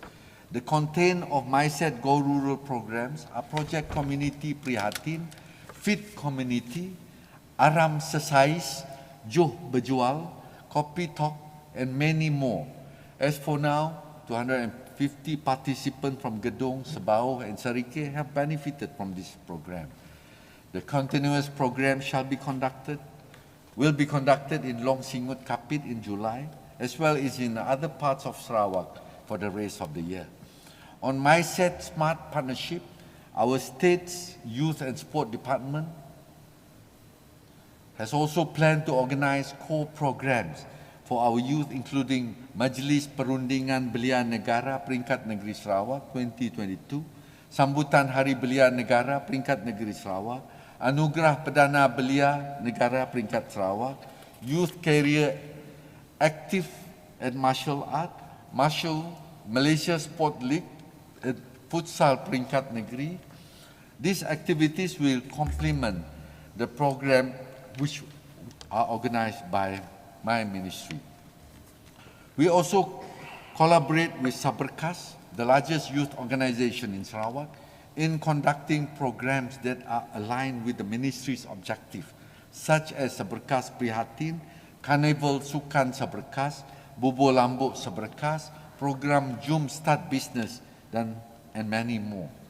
In addressing the issues of drug abuse among youth, my ministry is also working closely with Pamadam in various programs. The program include Youth Smart, Hari Anti Dadah, seminars, and educational program. It is imperative that we take care of youth well-being from the very beginning, as they represent our future leaders of Sarawak. This is because the growth of youth must start from early age to ensure that there will be the future leaders of tomorrow. Tan Sri Dato' Amar Speaker, Mass Sport Development Program, Sarawak Active. With the ministry's version, Sports for All, this year my ministry has planned to execute 60 mass sport development programs to cultivate and promote healthy lifestyle. In order to enhance the unity among our community, my ministry has initiated Sarawak Active program, which aim to encourage mass participation in sport activities. Sarawak Active focuses on emphasizing strategic approach in implementing various sport activities for different levels of this community. Our objective and mission is to build Sarawak with sports as a way of life. The first ever Sarawak Active program was launched by the Right Honourable Premier of Sarawak in Gedong District and simultaneously in all 12 divisions of Sarawak on the 5th of March 2022. It involved engagement and collaboration with divisional resident office accompanied by the respective local YBs or ahli yang berhormat, 30 sub-berkas branches and other non-governmental organizations. My ministry would like to take this opportunity to express our gratitude to all the local YBs who have succeeded and supported our program in one way or another. Sarawak Active emphasizes on sport culture among youth and the community, which targeted 4 main domains, namely fitness sports, recreational sports, extreme sports, and traditional sports. These programs were well received and participated by not less than 12,000 participants, with a total of 137 sports being organized statewide. We have conducted various engagements through the flagship of Sarawak Active program, basic senam aerobic instructor course, ongoing programs such as Balaga Volleyball Carnival, program Jom Sehat Daerah Serike, My SS Visual Run and Ride, and many, many more. Among the sports program to be held this year will be MySet Sport Carnival, Extreme Sport Competition, Road Bike Challenge, Sarawak Fast and Folding Challenge, and other activities with the target of more than 30,000 youth and communities in Sarawak. Esports. My ministry is actively collaborating with Sarawak Esport Association or SESA in creating esport development platform, including organizing esports competition and development program in creating future champions in the field. The objective of esport competition is to promote esport development at the grassroots level and transform into a more competitive training platform.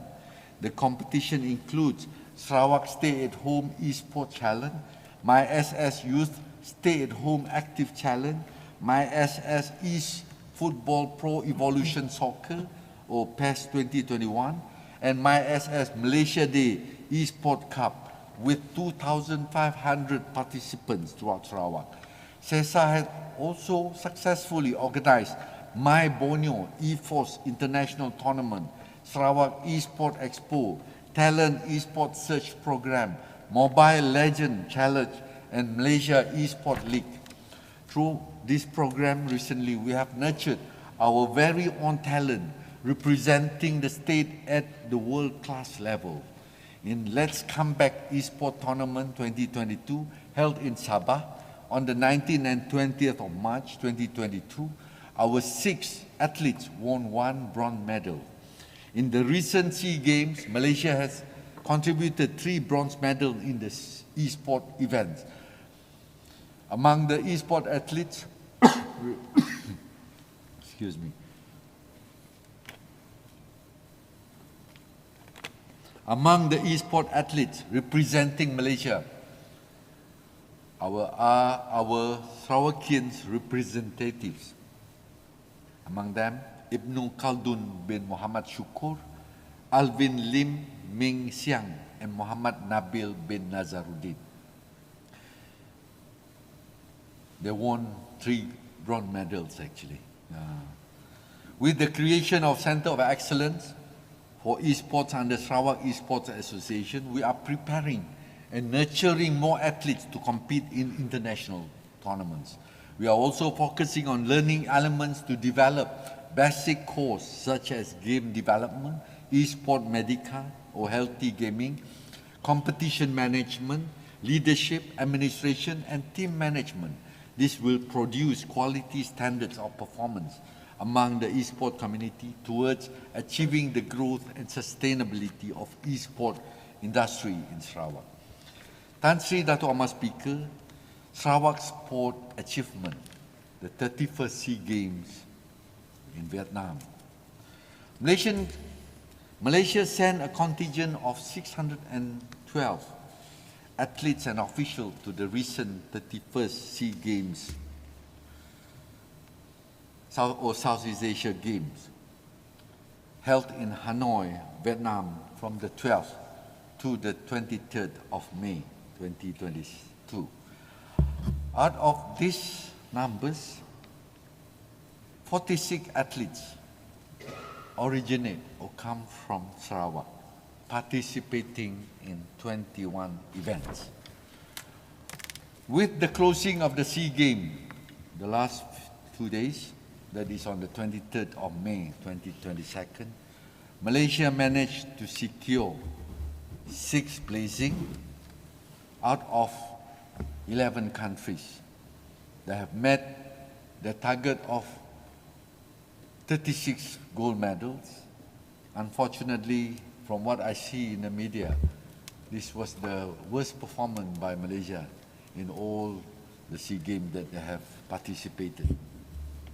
But somehow, Malaysia managed to meet the target of 36 gold medals.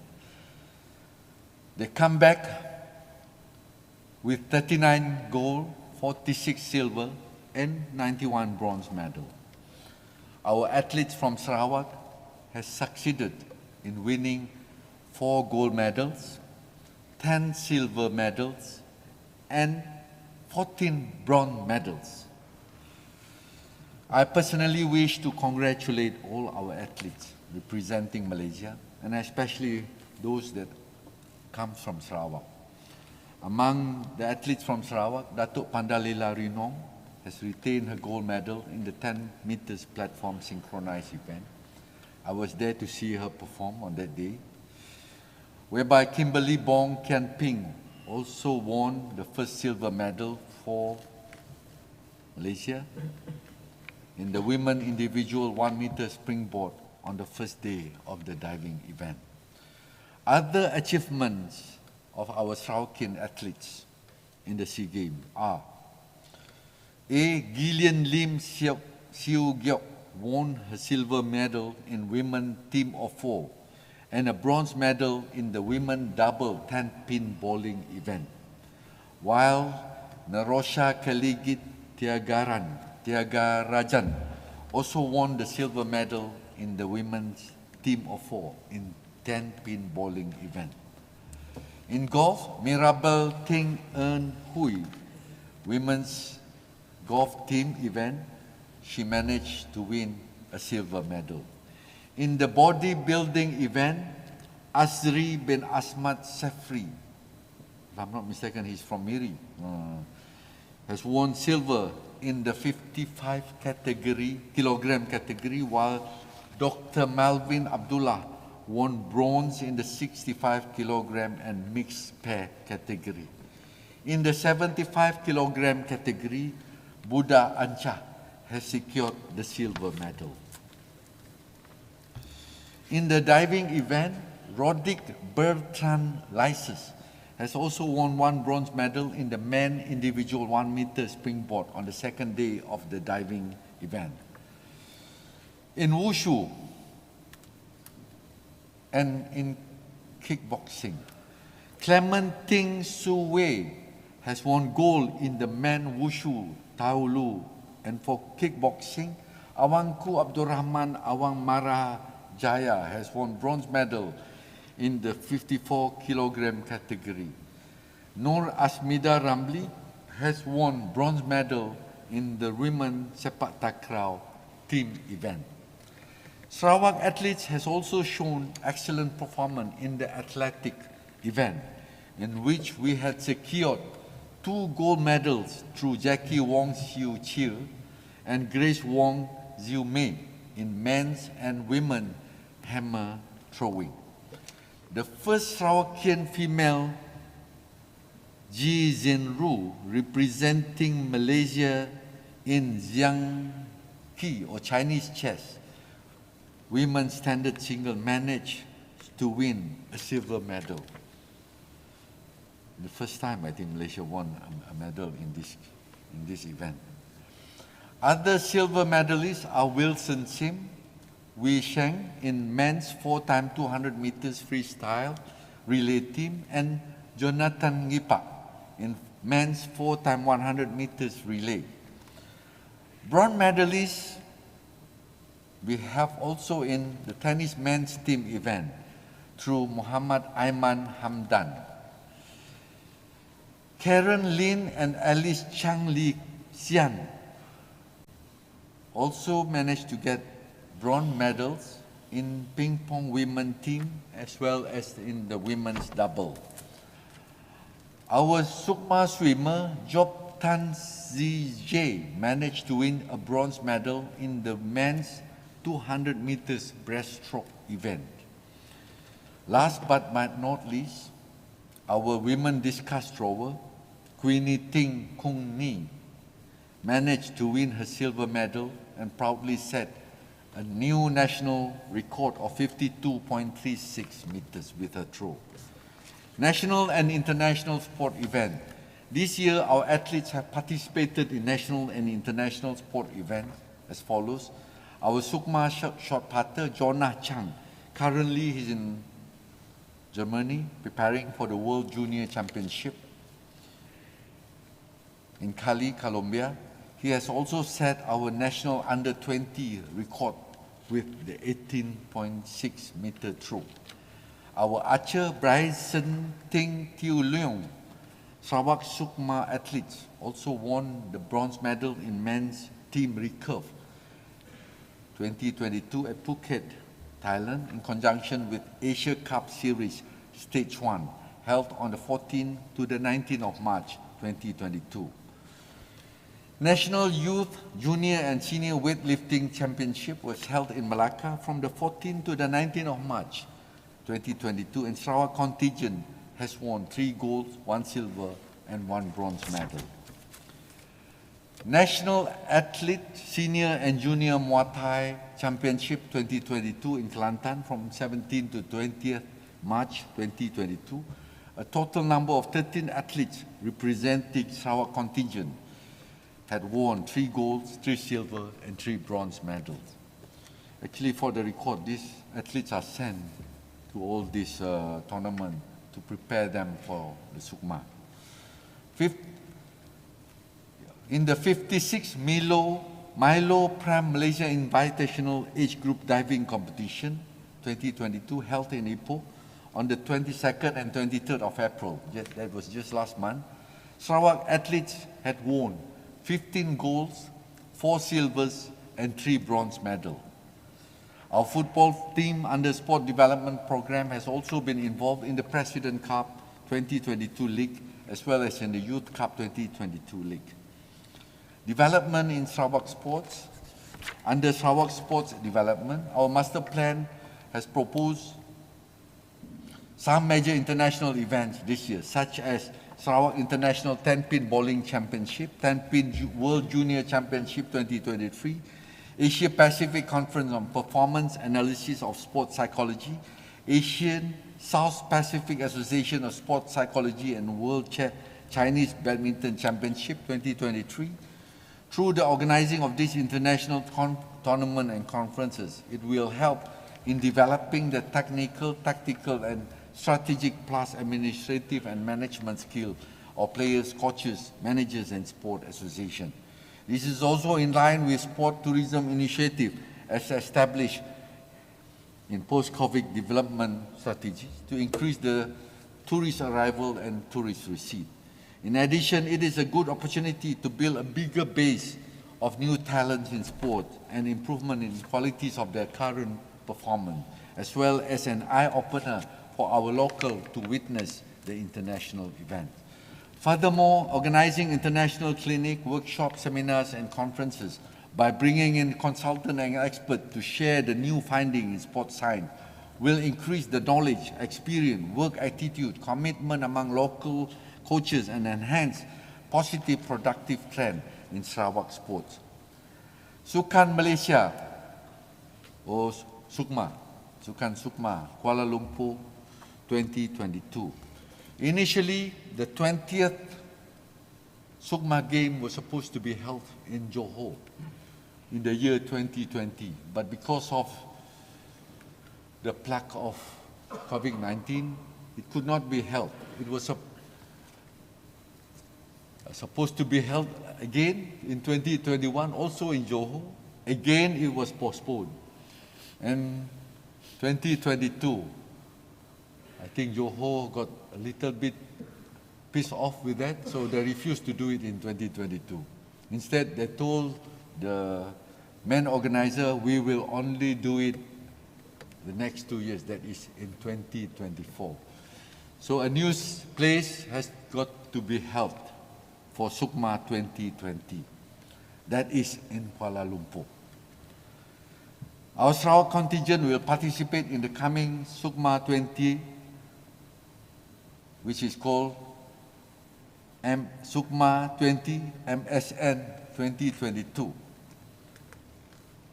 which is going to be held in Kuala Lumpur from the 16th to the 24th of September 2022. At present, athletes are competing in local tournaments to prepare themselves for this upcoming Sukma 20.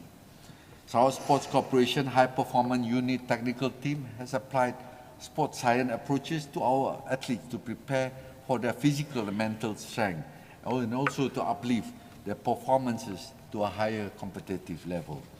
Sport Development Program.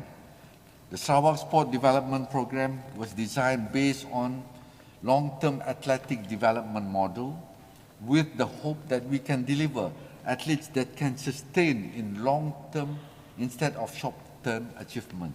Sarawak's sport vision is to become the nation's sport powerhouse, which require detailed planning and to be executed with sustainable results.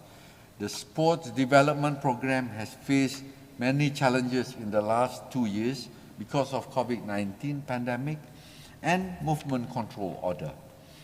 Despite all that, we are still able to conduct the Sport Development Program through different methodology as well as approaches, either using online or isolation methodology. Entering the endemic phase, Sport Development Program shall embark into a more aggressive and systematic approaches. As for now, there are 369 Sarawak Sport Development Centers throughout Sarawak, which are 299 Pusat Permulaan or PEP, with 3,997 athletes and 299 coaches, and 70 Pusat Cemerlang or PEC, with 1,521 athletes and 70 coaches. The numbers will steadily increase with the upcoming of more sport development centers throughout Sarawak, especially in the district and division that have yet to have a sport development center. Under the program Elite Remaja, managed under Majlis Sukan Negeri Sarawak or MSNS, they are in the final stage preparing for Sukma. Athletes that are aged 21 years and above who are still eligible to compete and perform at a higher level of competition. Senior Elite Development Program are also in the pipeline. This program is created to give support and guidance in the aspect of high performance training, coaching by qualified coaches, allowances and other requirements needed for the elite athletes to achieve success in high-level competition beyond Sukma. Preparation is ongoing to prepare Sarawak athletes to get ready for future SEA Games, Commonwealth Games, Asian Games, Olympic Games and more. Through the Senior Athlete Development Programs, we are planning to produce another 5 Olympiad to make up the 8 Olympiad from Sarawak to make up 8 Olympiad from Sarawak by the year 2030. At the moment, we only have Datuk Pandalila Rinong in diving, Boni Bunya Augustine, and Jong Yi Ki in para powerlifting. Sukan Sarawak or Suksa, the third Sukan Sarawak or Suksa, which was scheduled to be held in Cebu in 2021, was not able to be organized due to the pandemic COVID-19. As such, Sukan Sarawak or Suksa 3 Cebu will be organized in 2023. Suksa's main objective is to explore, to identify new talent while giving healthy competition among the athletes as a preparation for Sukma. Based on the last Suksa in 2019, we are projecting 1,200 athletes to compete in 19 sport events in the next Suksa. Tan Sri Dato' Amar Speaker, Entrepreneur Development. Under the new portfolio of Entrepreneur Development, my ministry is performing the...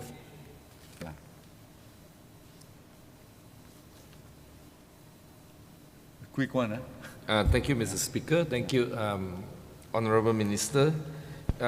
Just a point of clarification that on the federal budget cut for sports for the budget 2022 by 70%. Given that the federal has cut its budget on 70% budget cut for sports, how would that budget cut impact on the development of sports in Sarawak? And how would is there any plan for the state government to step in for the vacuum or the lack of funding for the sports, the particular sports that was affected by the budget cut to be undertaken by the state government? Thank you, Honourable Member from Padungan. Yeah, used to be Kota Sentosa. Okay, thank you for that question. That has been a cause of worry.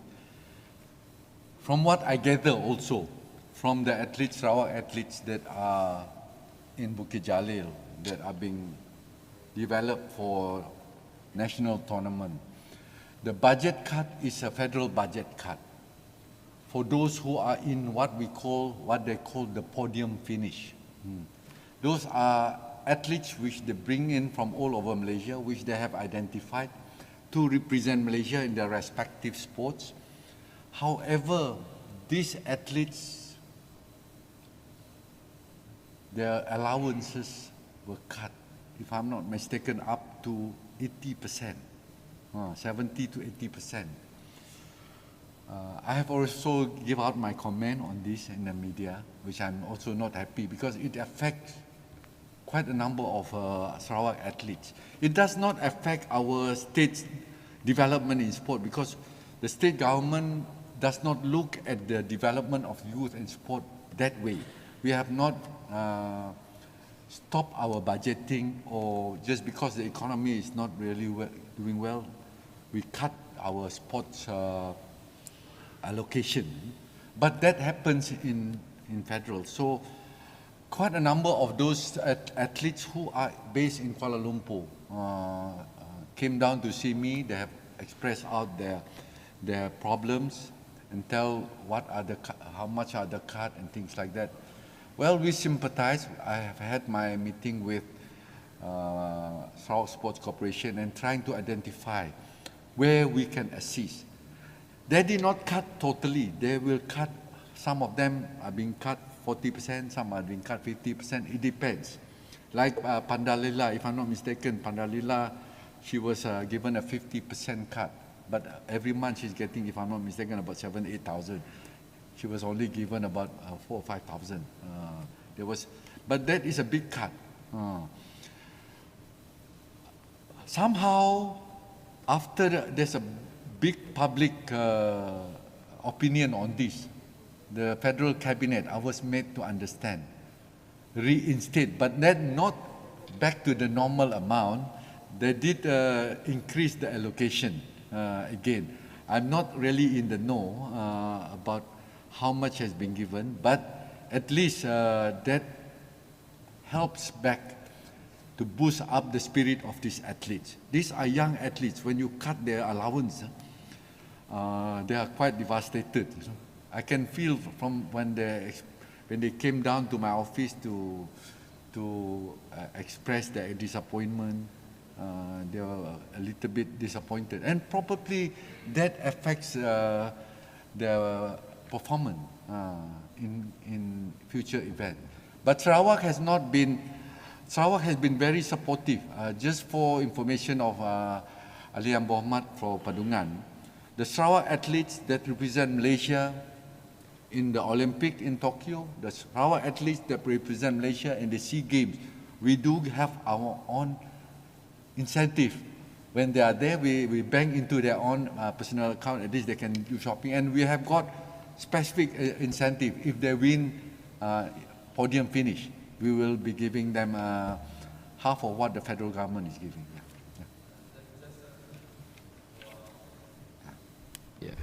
Given that there's there's allowance cut for these athletes, would it be possible for the state government to explore the possibility that to top up their cut in allowance to restore the level of the allowance that they have received before the cut, so that we Sarawakian athletes will have our more pride in amongst their colleagues in their team members in KL when they are receiving training. That is what Sarawakians is all about. All right, so that I'll ask the state government to consider topping up their allowances to the level before the cut for Sarawakian athletes in participating in the program. We have not straight away top up whatever has been left out. I think it's not fair for us to do that, or else the federal government will start cutting here and there and expect Sarawak to assist back, But that is one of the areas that has been considered. We had our discussion. And when I met the athletes, they did not really ask for a full reimbursement of what has been deducted. But if we can come up to assist, to alleviate that little cut.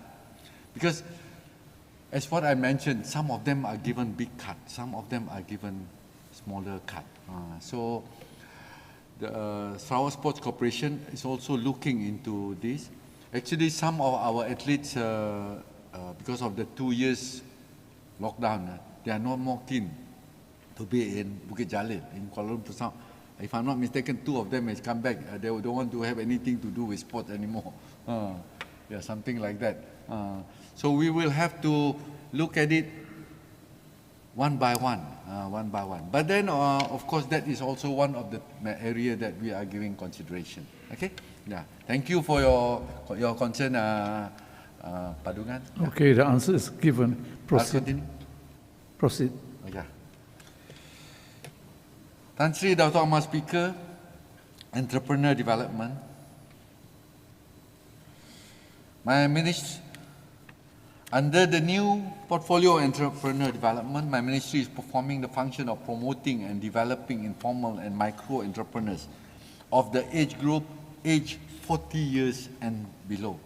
My ministry will provide development programs and platforms by planning and designing appropriate program based on MySet Strategic Planning 2022 to 2026. The program specifically promote new technology-based startup or knowledge-based sectors with the objective of cultivating high-value added business. Youth Entrepreneurship Program. Among the programs that have been implemented were the Youth Entrepreneur Setup Programs, or YES, Youth Entrepreneur Setup and Financing, Jom Start Business, Rombak Bundle, and Jom Jadi Tauke. YES started in the Northern Zone in Miri Division on the 19th of March 2022. A total of 365 youth were involved in the program as an early exposure to youth in the field of entrepreneurship by sharing the entrepreneurial and business information from the relevant government agency. I was there on that day. I can see the enthusiasm of these young entrepreneurs, the youth, in wanting to become successful in entrepreneurship. The program started with ice-breaking session by the ministry on the function and role towards entrepreneurship. The highlight of the event is the town hall session with the minister in order to identify issues, challenges, initiatives and aspiration among the local youth. For this year, the program will continue to be implemented in Cebu, in Kuching and other divisions in Sarawak. As for YES, or the Youth Entrepreneur Setup, YES, and financing, it was held in collaboration with Bank Kerjasama Rakyat Sarawak, or Bank Rakyat, for the purpose of sharing information on microfinancing, loan assistance offered specifically to micro and informal youth entrepreneurs. A total of 200 participants were involved in this program, which was held on the 2nd of April 2022 at Dewan Suara Negeri Sarawak. Despite the short notice given to the youth, many of them came over and I believe all of them benefited from the program by applying for this assistance from Bank Rakyat.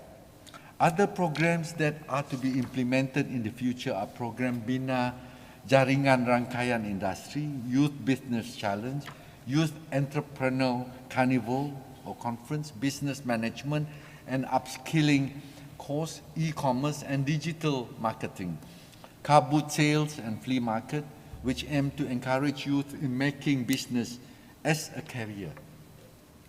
The establishment of MySet One-Stop Youth Center in every Dewan Suara also provide a platform for information on business and entrepreneurship in the specific sector towards digital economy.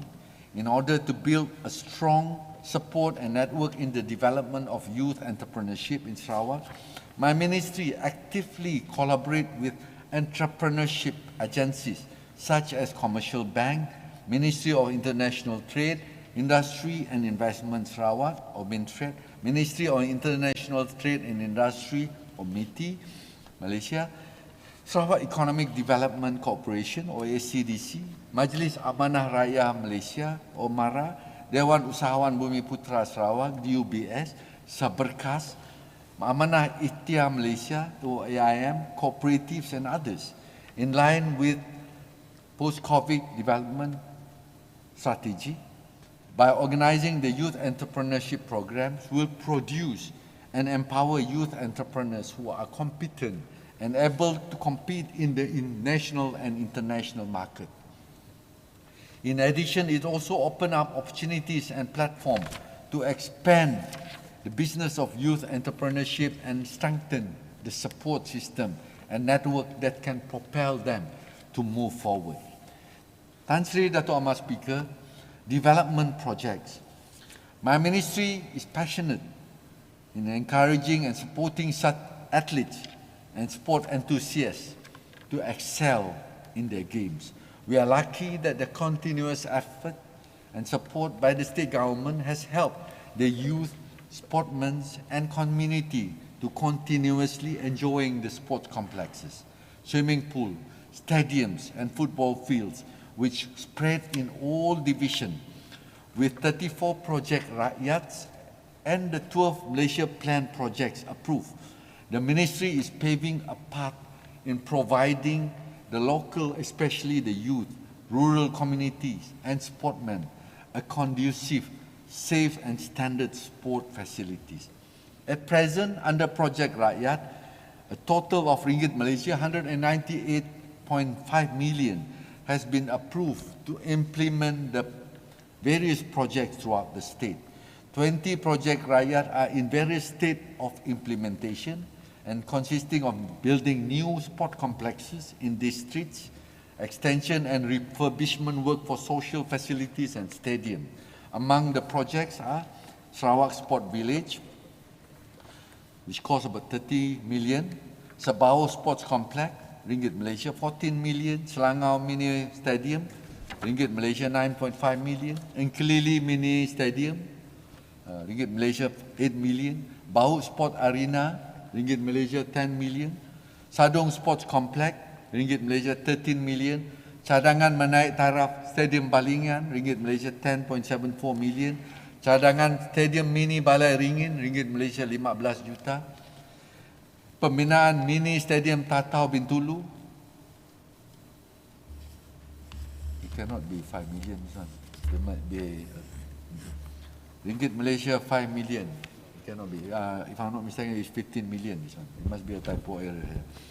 Pembinaan mini kompleks Pekan Beluru 15 million, construction and completion of Maradong swimming pool Ringgit Malaysia 8.5 million, resurfacing of synthetic track of Betong Sports Complex Ringgit Malaysia 2.5 million, sport facilities at Petrajaya 18 million, if I'm not mistaken this is the Wushu Hall, renovation and upgrading work at Sarawak Lawn Ball Arena Ringgit Malaysia 3.5 million, upgrading of Dewan Suara Sri Aman 7 million, naik taraf dan baik pulih Dewan Suara Bau 1 million, pembinaan eskalator di Dewan Suara Kuching Ringgit Malaysia 3 million, pengubah suaian Dewan Suara Mesra Muka 8.7 million, Dewan Sarawak Youth Creative Industry Fund 9 million.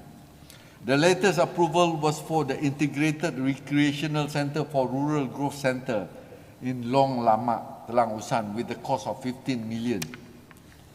The building of new sport complexes and the refurbishment of sports facilities will greatly assist and provide our youth, athletes, sport enthusiasts and local communities and rural and districts to have better access to facilities for leisure and training. And along the way, might produce our future Olympian or future athletes to represent the state and nation. In addition to this, my ministry's aspiration to become a nation sports powerhouse in Malaysia, Sarawak must be able to provide the conducive environment and platform for hosting and staging world and international sporting events locally in Sarawak. The planning and construction of sport infrastructure such as the Sarawak Sports Village, the Sarawak High Performance Centre, the Wushu Training Centre, the cricket and rugby ground, all are in the Sarawak Sports Complex, will help to establish in the world sport tourism map, which will bring a host of positive impact to this country as well as the people of Sarawak in future. My ministry has been consistent in ensuring the facilities under our ministry is maintained. 40 facilities throughout the state have been surrendered to Sarawak Sports Corporation in December 2020 to ensure that the sport facilities and complexes will be handled accordingly to the international standard and specification. Under the Tour Malaysia Plan, 11 continuation projects from the 11 Malaysia Plan and 5 new projects have been approved.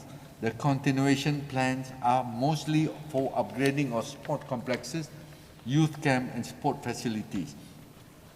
Camp Belia Puih, Camp Belia Kamunyang and Camp Belia Muka are the 3 youth camp under project continuation with the approved amount of Ringgit Malaysia 15 million.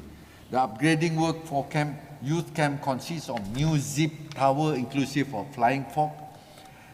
I hope you all know. The zip tower flying fork is the one that you roll down the cable. You know? Flying fork and wall climbing, outdoor educational activities and other associated external work. At present, Camp Belia Muka and Camp Belia Kemunyang is under tender stage and Camp Belia Puih is under construction. With the upcoming of the activities introduced in the youth camp, my ministry has also initiated international diploma in sports and recreational level 4 by OTHM qualification, which is a UK-based certified body for all our coaches in youth camp. The certificate is to acknowledge and upgrade the cognition of the coaches through accreditation by professional standard. This is to equip the coaches with relevant knowledge and skill in human capital to produce world-class youth. With 16 projects approved under the Tour Malaysia plan, a total amount of ringgit Malaysia 72.17 million will be spent for the project implementation. My ministry will resubmit the proposal to upgrade and refurbish all the existing sport facilities under mid-term review to ensure the local communities in rural and urban will enjoy conducive, safe and standard facilities. At present, the project implementation status under Tour of Malaysia plan are 1. Completed, that is Complex Sukan Serike, Kerja Naik Taraf Complex Sukan Serike. 5 are still under tender stage, 6 are still under design stage, and 4 are still ongoing. The proposed set-up of one-stop youth center in every Dewan Suara is another initiative by my ministry to make use of the existing social facilities to encourage participation and moral support to the youth in sports, social and entrepreneurial activities. In line with the post-COVID development strategy under the strategic thrust to accelerate economic development by optimizing use of assets such as the existing building space for productive activities, Dewan Suara Kuching will be pioneering for the one-stop center pilot project to create a conducive and technology-based platform for youth and local communities and also as information center. Tan Sri Dato' Amar Speaker, facilities and sport SOPs for COVID-19 pandemic.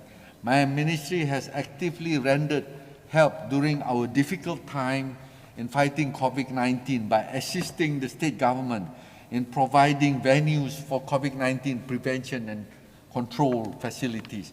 For the record, my ministry has helped in arranging the 18 sport complexes and mini stadium, 12 Dewan Suara, 3 youth camp and 2 youth hostel being utilized as pusat quarantine and rawatan COVID-19 berisiko rendah or PKRC, pusat pemberian vaksin or PPV, and COVID-19 assessment center or CSC throughout the state.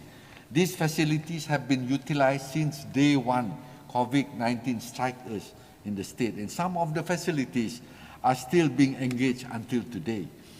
Till then, my ministry is still committed in providing and assisting the state in ensuring all Sarawakians to be fully vaccinated and creating safer environment for all walks of life.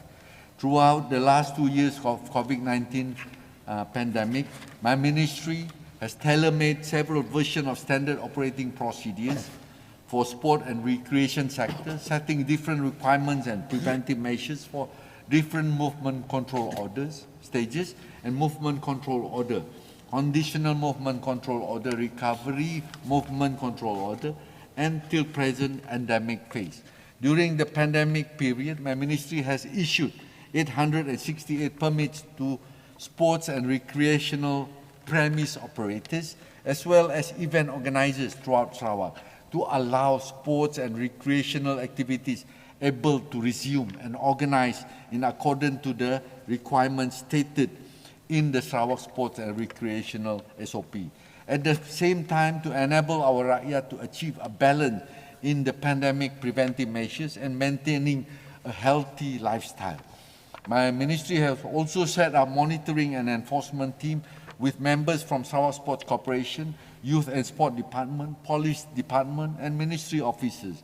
The monitoring team has been inspecting around the sport and recreational premises and event venues in the state, ensuring the operators, event organizers, and participants to strictly adhere to the SOP. Today, our country has entered the endemic stage. I would like to urge all rakyat to continue to be vigilant and stay safe at all times.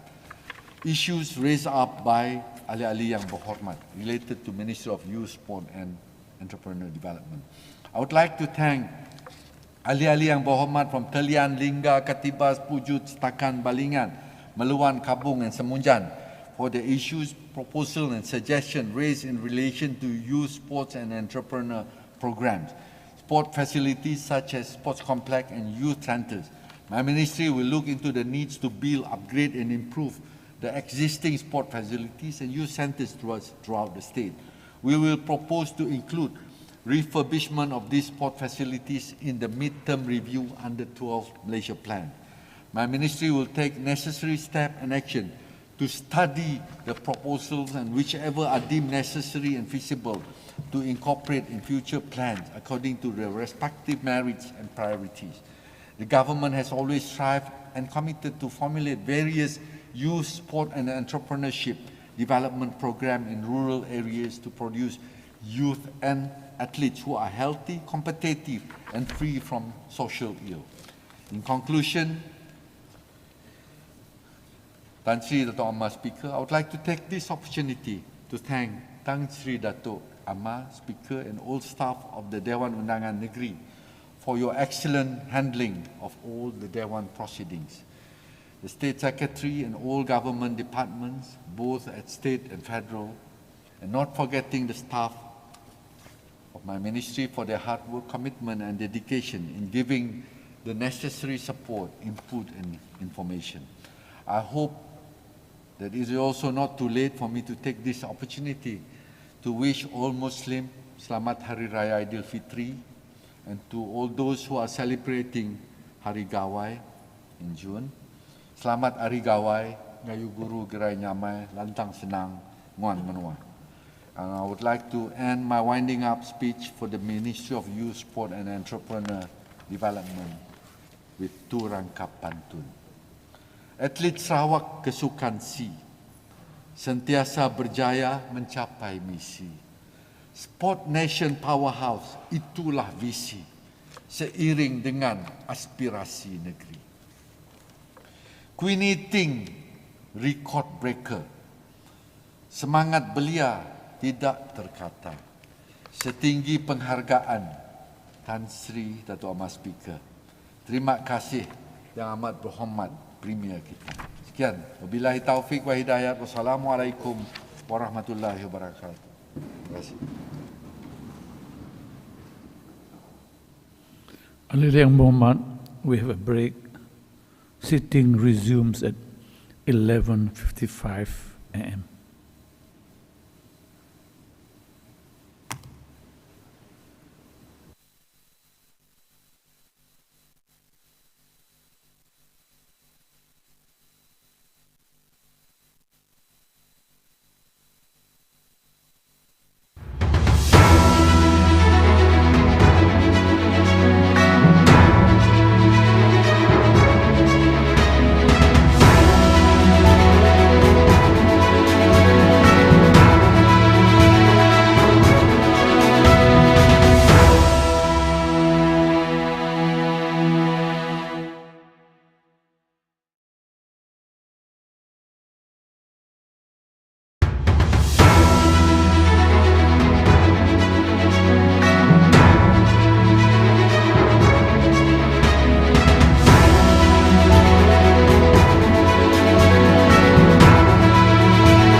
Dengan hormatnya saya menjemput Yang Berhormat Datuk Seri Dr. Seven Rundi Anak Utom, Menteri Pemodenan, Pertanian dan Pembangunan Wilayah untuk menyampaikan ucapan penggulungan.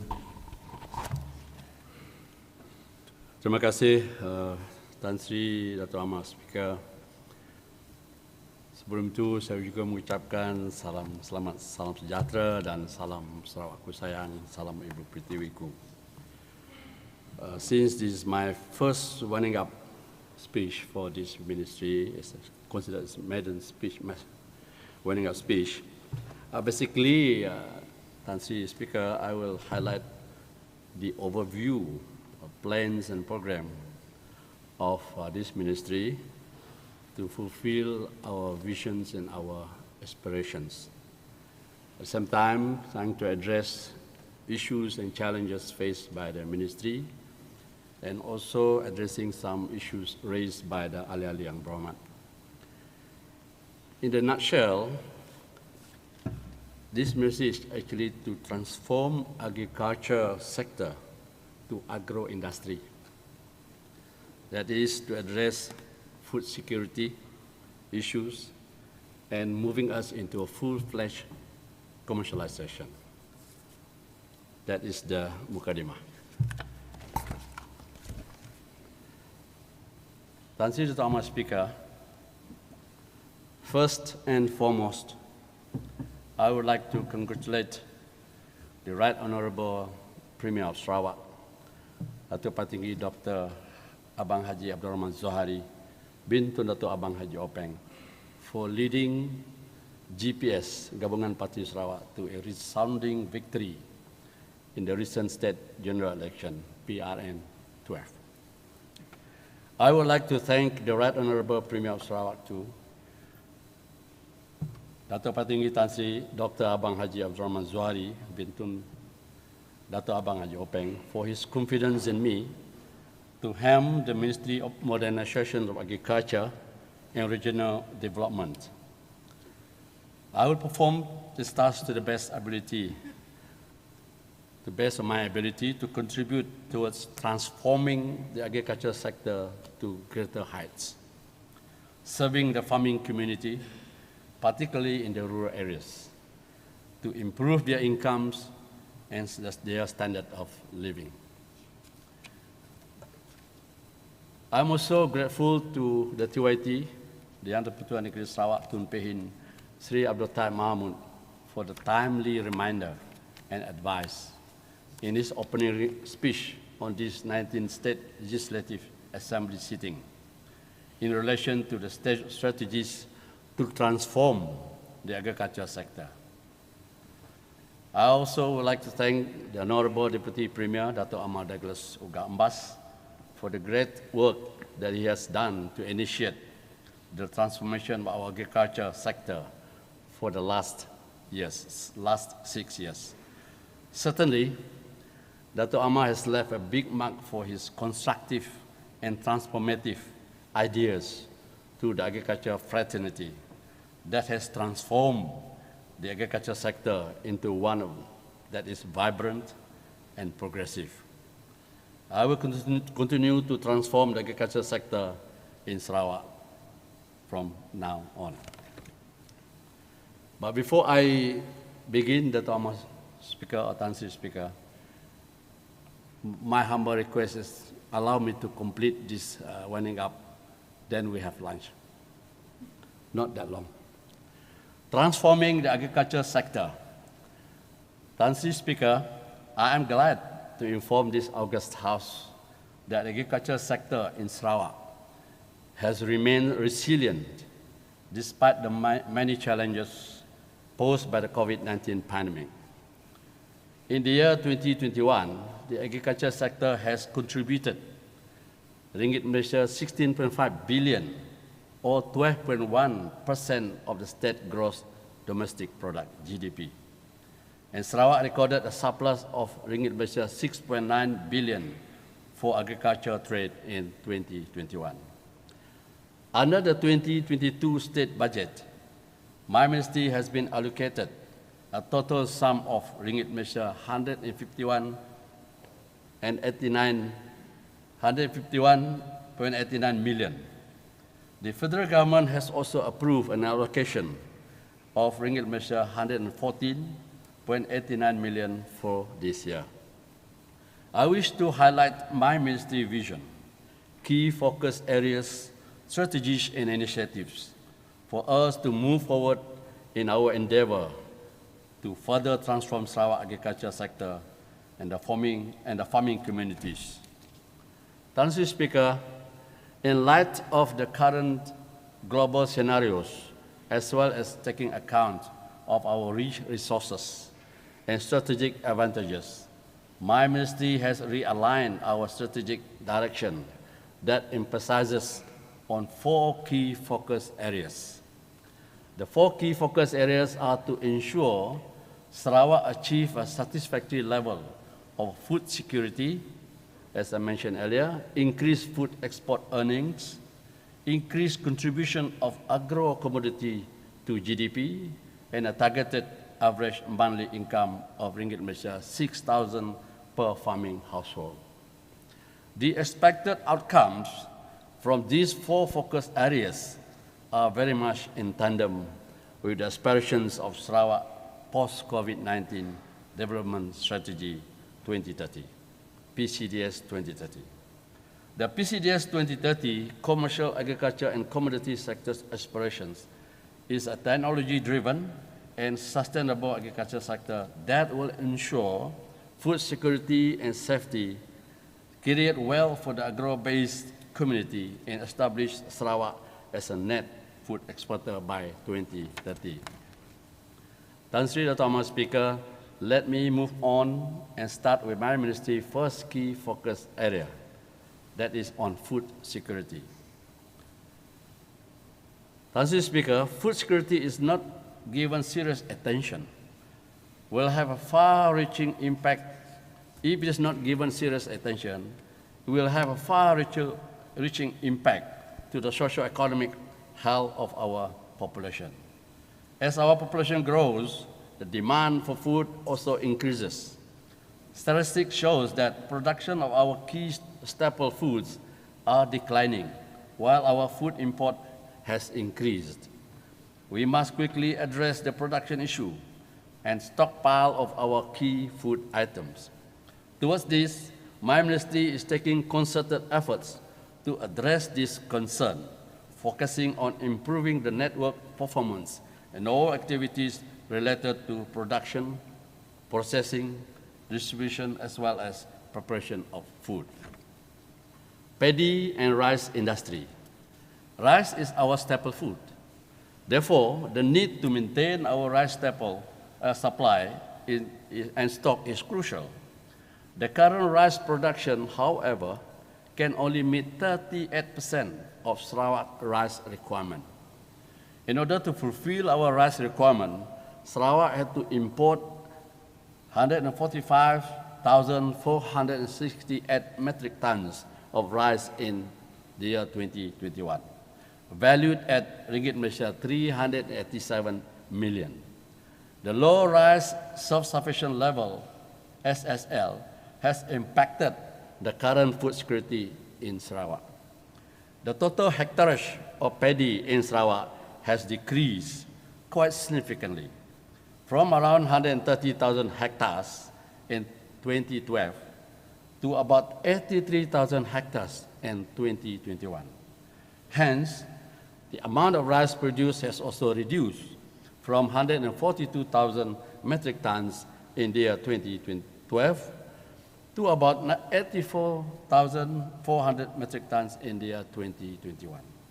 To attain a satisfactory level of rice self-sufficiency level of 60% for the rice targeted to be achieved by 2030, my ministry has outlined following 6 key initiatives to boost rice production in Sarawak.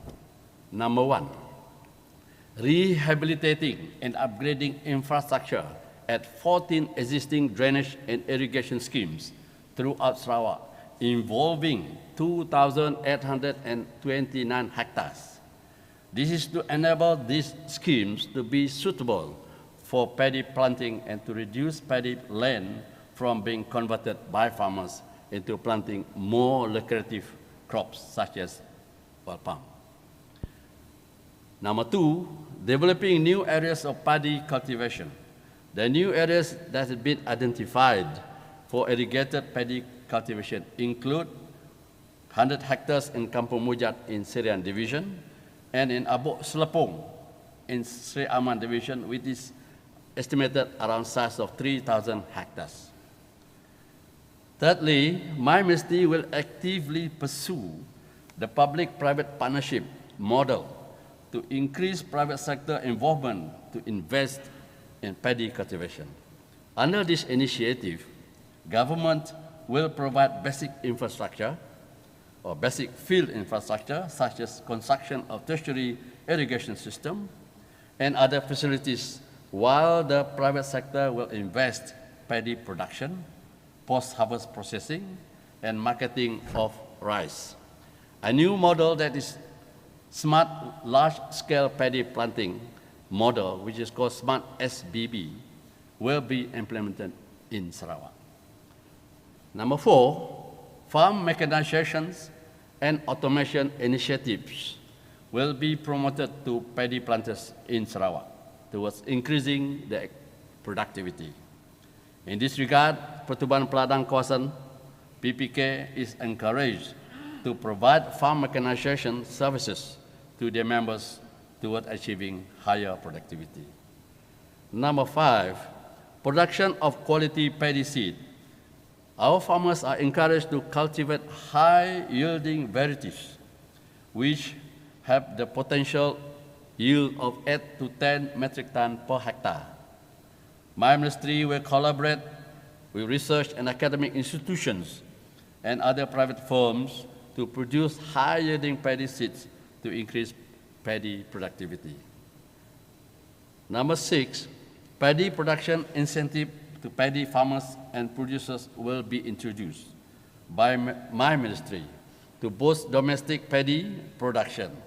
This output-based incentive is aimed at encouraging landowners to maximize the use of their land for paddy planting, thus increase paddy production. Beef and mutton.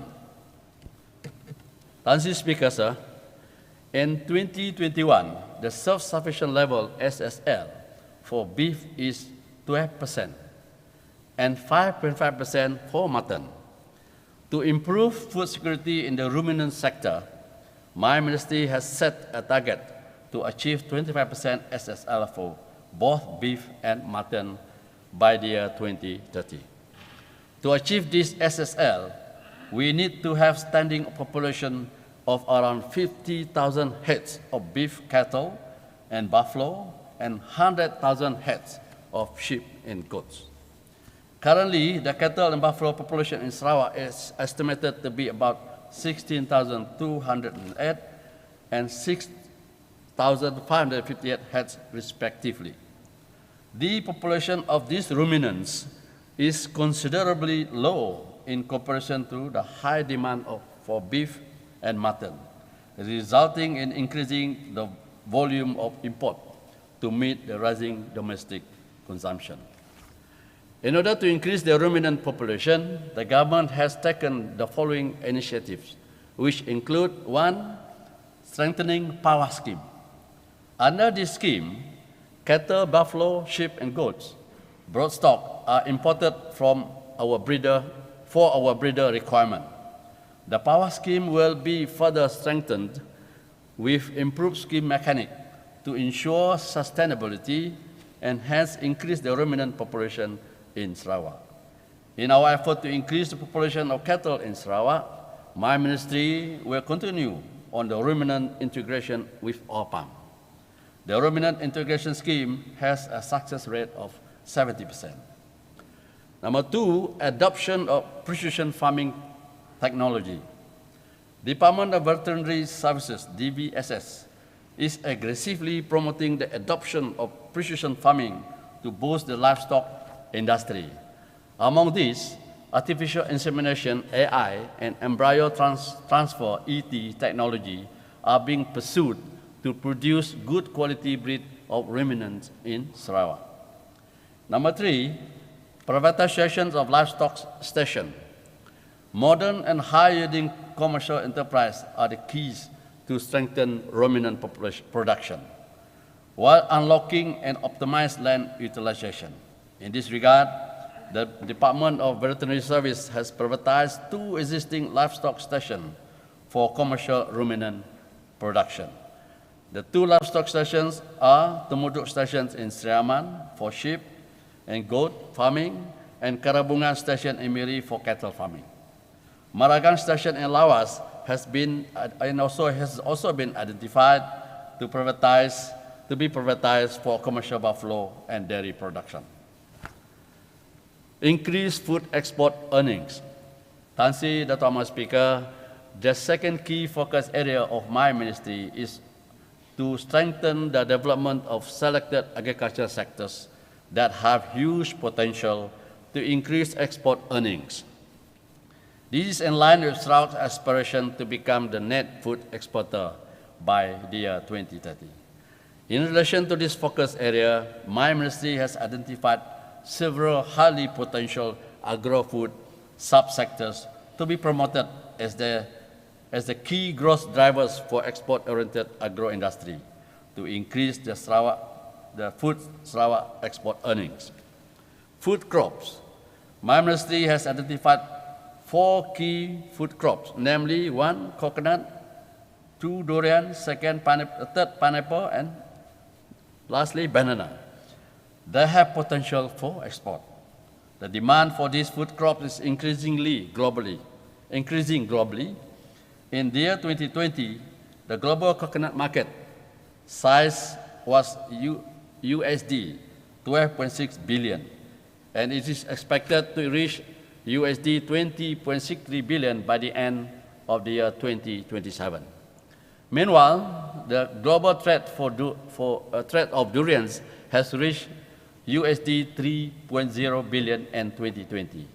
The demand for fresh pineapple fruit is also increasing in China, Europe, and North America. China imported USD 172 million of pineapple in 2020 to meet its consumption demand. Also, world banana trade has expanded to unprecedented heights in recent years, with an estimated export volume of 22.2 million tons in the year 2020. Based on the increasing demand from both traditional and newly emerging industries, the production is still insufficient to accommodate the needs of this main food crops industry. In view of the growing domestic and global demands for coconut, durian, pineapple, and banana-based products, the government aims to revitalize and strengthen the development of these 4 main crops in Sarawak. Comprehensive new strategies and initiatives would be developed to establish the cultivation of these crops to become the main sources of our new wealth in Sarawak and to generate higher incomes for the farmers. 3 key strategies areas covering the entire value chain to strengthen and accelerate the growth of these industries in Sarawak include 1, replanting and rehabilitating of farms. Efforts to revitalize existing areas are through maintaining, replanting, and rehabilitating unproductive farms to ensure increased supply in long run. Old and unproductive areas need to be replanted with selected high-yielding varieties. The rehabilitation program will focus on increasing yields through fertilization assistance, giving fertilizer, improvement of drainage system, and integrated pest management to increase productivity.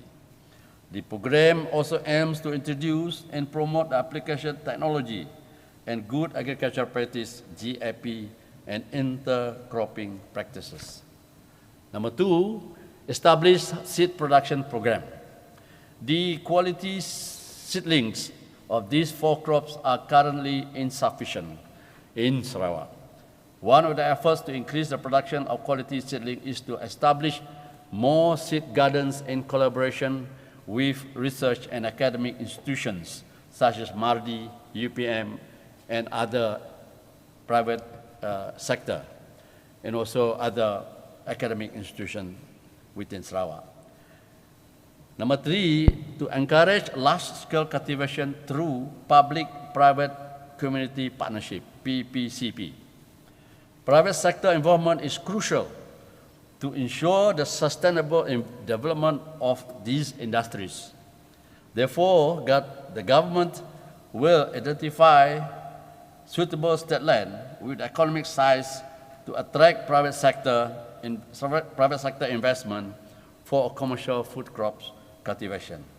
The government will also provide basic infrastructure and facilities such as agro-parks and CPPCs. Under the food basket area, the government has identified 77,000 hectares for food crops development. A sum of 194 million ringgit Malaysia has been approved to DID for food basket development to implement various rehabilitation of existing agriculture scheme.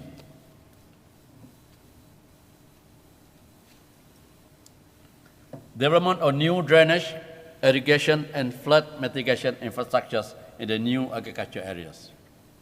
The government has allocated ringgit Malaysia 103 million through Integrated Regional Southern Development Agency, IRSDA, for agriculture development, in which ringgit Malaysia 40 million will be utilized for new planting of 1,080 hectares and rehabilitation of 799 hectares of existing smallholding coconut farms in Samarahan Division. The various production and investment incentives will be formulated to encourage greater participation of the private sector to invest in these promoted food crops away from the commodity crops such as oil palm. My ministry has set a target to increase the planted areas for coconut to 30,000 hectares and 20,000 hectares for each durian and pineapple and banana by the year 2030. In our effort to accelerate the growth of these industries, my ministry is actively promoting contract farming model to allow greater participation of the private sector as an anchor companies and smallholders as outgrowers. The Department of Agriculture has also conducted several training programs to equip farmers with the best planting practices. High-value vegetable through precision farming.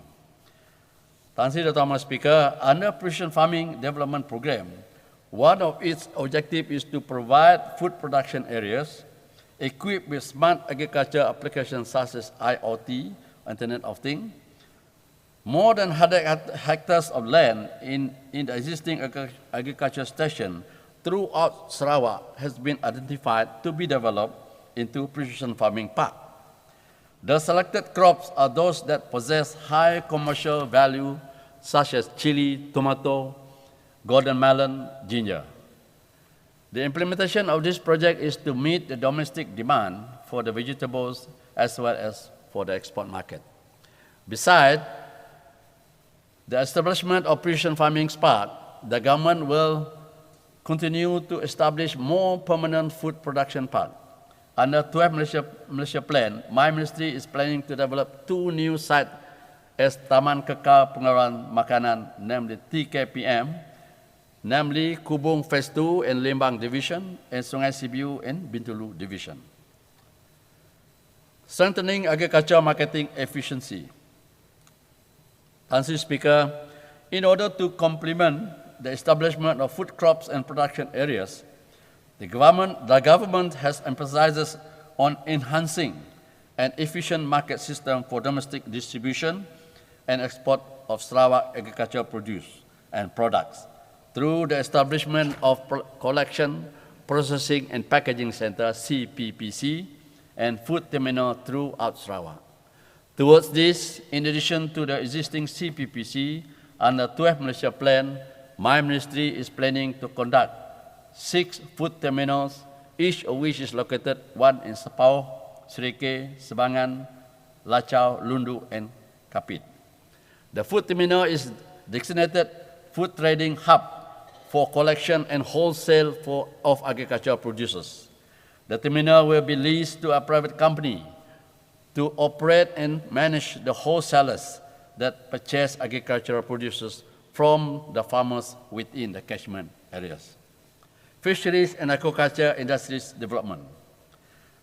Council Speaker, Sarawak has a huge inland water bodies and almost 150,000 hectares that can be developed for commercial aquaculture projects to generate export earning. One of the major initiatives to develop commercial aquaculture project is through the establishment of Aquaculture Industrial Zone, AIZ. AIZ is aimed to provide designated areas for both land and water bodies to develop fisheries sector away from traditional practices towards larger commercial ventures that will be enabled by the private sector. The promoted commercial aquaculture species include 1, freshwater fish such as tilapia, and high-value indigenous fish including umpurau and semah, and 2, marine species such as crustacean, which comprise shrimps and tiger prawn, and finfish comprises sea bass and grouper. To date, the total fisheries production land area is estimated to be around 1,233 hectares, involving 8,273 licensed ponds. There are also around 16,000 cages in our lakes and rivers, with estimated average annual production of 9,800 metric tons. Currently, there are 4,302 registered fisheries players, including 52 licensed shrimp farmers in Sarawak. In the year 2020, Sarawak exported 4,345 metric tons of shrimp with a value of ringgit Malaysia 109 million to major countries such as Australia, New Zealand, Japan, China, Singapore, Middle East countries, and some European Union. To date, there are 3 highly potential areas with an estimated size of 2,430 hectares that have been developed, namely AIZ Batangai, AIZ Sunda Awat-Awat, AIZ Rambungan, and various stages. AIZ Sunda Awat-Awat and AIZ Rambungan are for shrimps and sea bass production. AIZ Batangai is for red tilapia production. To date, there are around 136 smallholders and a leading private company that has been in operation in AIZ Batangai.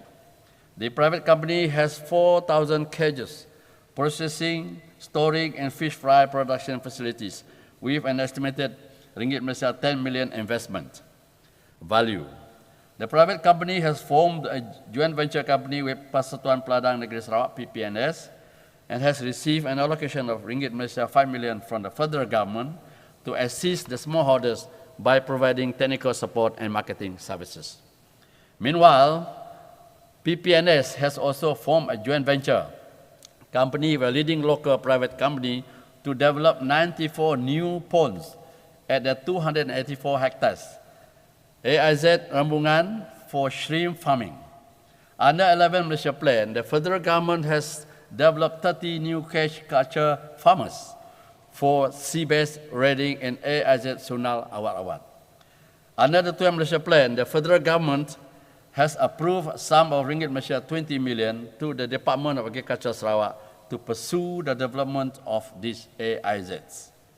In view of the huge global market for shrimp and other fisheries producers, the government will continue to actively pursue this industry. My ministry has set a target of developing around 7,000 hectares of land to achieve export earnings of 1 billion ringgit from fisheries and aquaculture industry by the year 2030. To achieve this target, my ministry will continue to attract the private sector to invest in the fisheries industry through the provisions of basic infrastructure and facilities and technical support. The government will also strengthen the research and development towards improving fish production and processing practices and enhance biosecurity measures. The capacity of smallholders will also be strengthened through contract farming model, adoption of modern technology, and output-based incentive. Proposed establishment of Department of Fisheries Sarawak. Meanwhile, to accelerate and regulate the development of fisheries industry in Sarawak, the government is planning to establish Department of Fisheries of Sarawak, DOF Sarawak. Currently, the development of inland fisheries comes under the Department of Agriculture Sarawak, while marine fisheries is managed by the Department of Fisheries Malaysia. The proposed establishment of DOF Sarawak is expected to drive the development of the fisheries industry toward making Sarawak a major fisheries production hub in the region. Empowerment of deep sea fishing under MA63.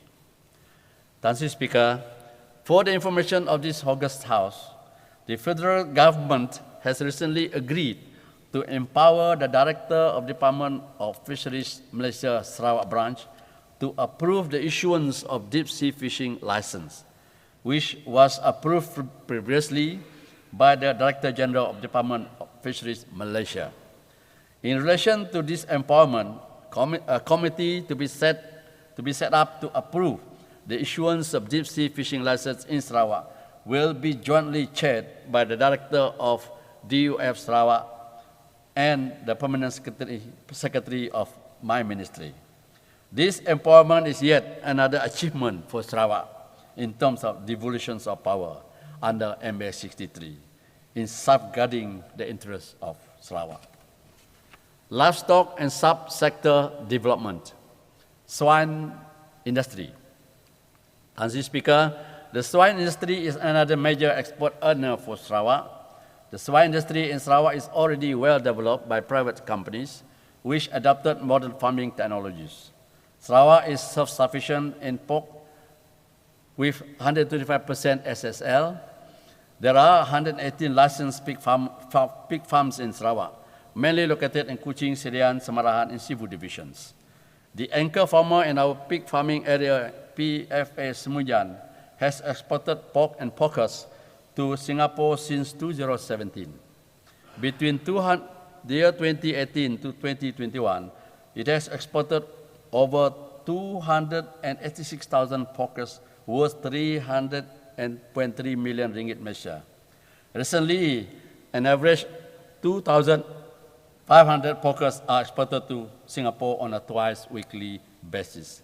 In view of this potential, government has provided a sum of ringgit Malaysia 30 million to develop another 3 new pig farming areas in Selangau in Cebu division, in Samarakan in Bintulu division, and an extension of the PFA Semunjan. My ministry will continue to encourage and facilitate the participation of private sector to develop the swine industry towards achieving an increased volume for export of live pigs and pork products. Edible bird's nest. Another fast-growing and lucrative enterprise is Swiftlet Ranching to produce edible bird nest, EBN. The government has approved the implementation of 68 such projects under Agriculture Facilitation Fund. Sure.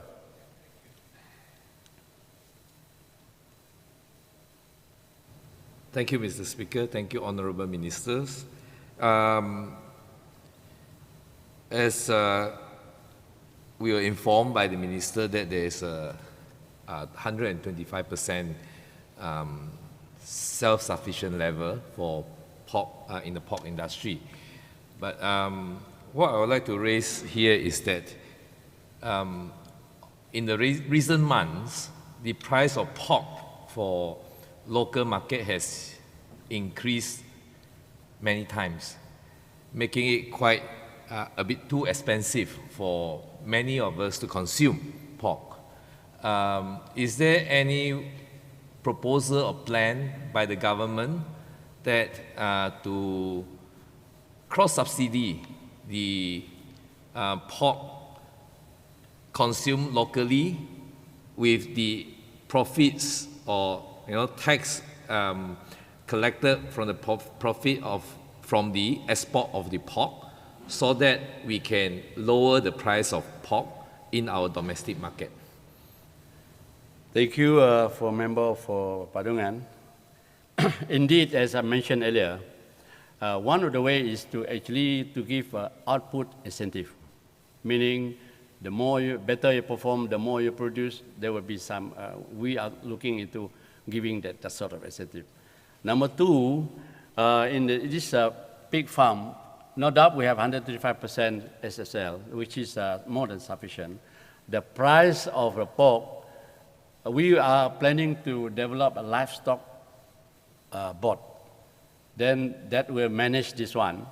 And that, with that cess fund from there, we can look into how to maintain the price affordable level for the, those pork consumers and so on, so that they'll be able to having it or consume it without paying so much. I thank you for your queries and so on, but I think that is a very good question, and we will look into that. Thank you very much. Let me back to my edible bird nest. Another fast-growing lucrative enterprise is Swiftlet Ranching to produce edible bird nests. Government has approved the implementation of 68 projects under Agriculture Precision Fund, AFF, amounting to 1.36 million. Sarawak export value of raw clean EBN, or edible bird nest, in 2021 is estimated to 77 million ringgit. And for this year, up to May, the registered export is 10.53 million. This is very good business. Imagine from 1.36 million, the return is 77 million. Agro-food downstream products industry development. Mr. Speaker, the agro-food downstream industry is another industry which has huge potential to be developed as a major source of export earnings to Sarawak. With increased production of crops, fisheries, and livestock, my ministry, through the Department of Agriculture, Sarawak, is ever committed to develop our local entrepreneurs into export-oriented players. A dedicated entrepreneurship development program has been designed and implemented to enhance the capacity as well as the capability of the entrepreneurs to fulfill the standard requirement for export, such as good manufacturing practices, GMP, and hazard analysis critical control point, HACCP. Other programs that are specifically designed by the Department of Agriculture to develop our agropreneurs include Product Development Program, the Entrepreneur Development Program, Agro-Food Incubator Program. Currently, there are 1,315 agropreneurs with different level of categories based on their sales volume and sizes are registered under the Department of Agriculture Sarawak.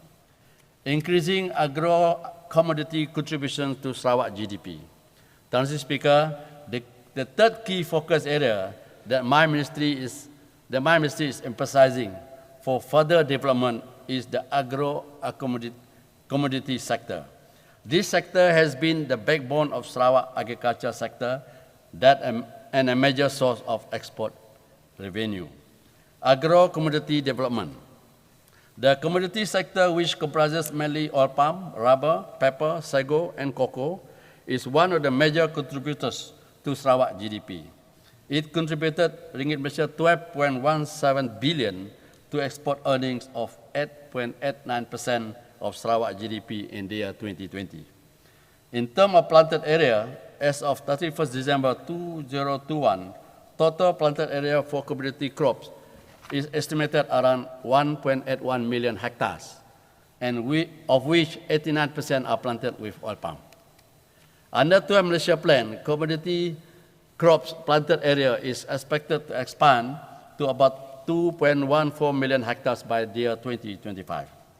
My ministry will continue to promote and encourage private sector participation in developing native customary right land, which has the approved area of around 250,000 hectares with an expected investment value of Ringgit 4.5 billion. Mr. Speaker, due to the consistent demand and lucrative price of palm oil, the government anticipates a major shift in interest by our farmers to cultivate oil palm. This shift from other commodities, crops, especially rubber, pepper, cocoa, and sago, to oil palm has caused the planted area for these crops to be reduced significantly. Planted area for rubber has decreased from 166,636 hectares in the year 2018 to 164,282 hectares in the year 2021. Similarly, for pepper, the planted area has also decreased from 17,134 hectares in 2018 to merely 7,624 hectares in the year 2021. Meanwhile, for cocoa, the planted area has drastically decreased from 6,857 to 1,473 hectares. The same also applies to sago, from 39,701 hectares to 33,407 hectares. And this is the cause of so much focus on oil palm.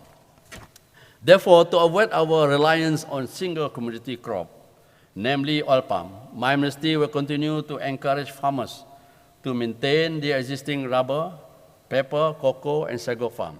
Among others, my ministry will strengthen these commodities through the establishment of Sarawak Rubber Industry Board, SARB, and Sago and Nepah Development Board, SNDB, Cocoa Cluster Smallholders Cooperative, and the provisions of community crops production incentives.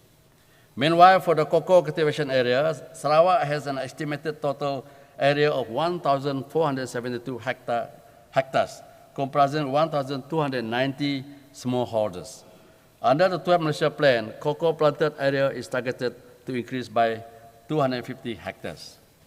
The main focus of cocoa development is to develop a complete supply chain to enable the smallholders to increase their income in the downstream activities through Koperasi Cluster Cocoa Sarawak Berhad.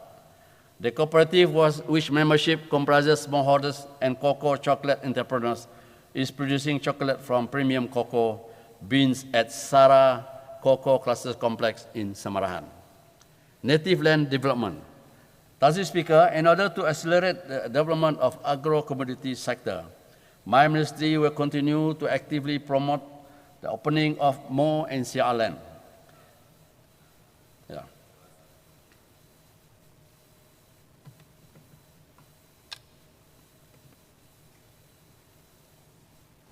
Thank you, Mr. Speaker. Thank you, Honorable Minister. Regarding the choice of farming by the farmers, it was said by the Minister that because of the pricing of oil palm, therefore most of our farmers will switch from pepper, cocoa, rubber to oil palm planting. I wish to differ that, in fact, pepper is one of the commercial crop that can command a very high prices overseas, and especially pepper from Sarawak.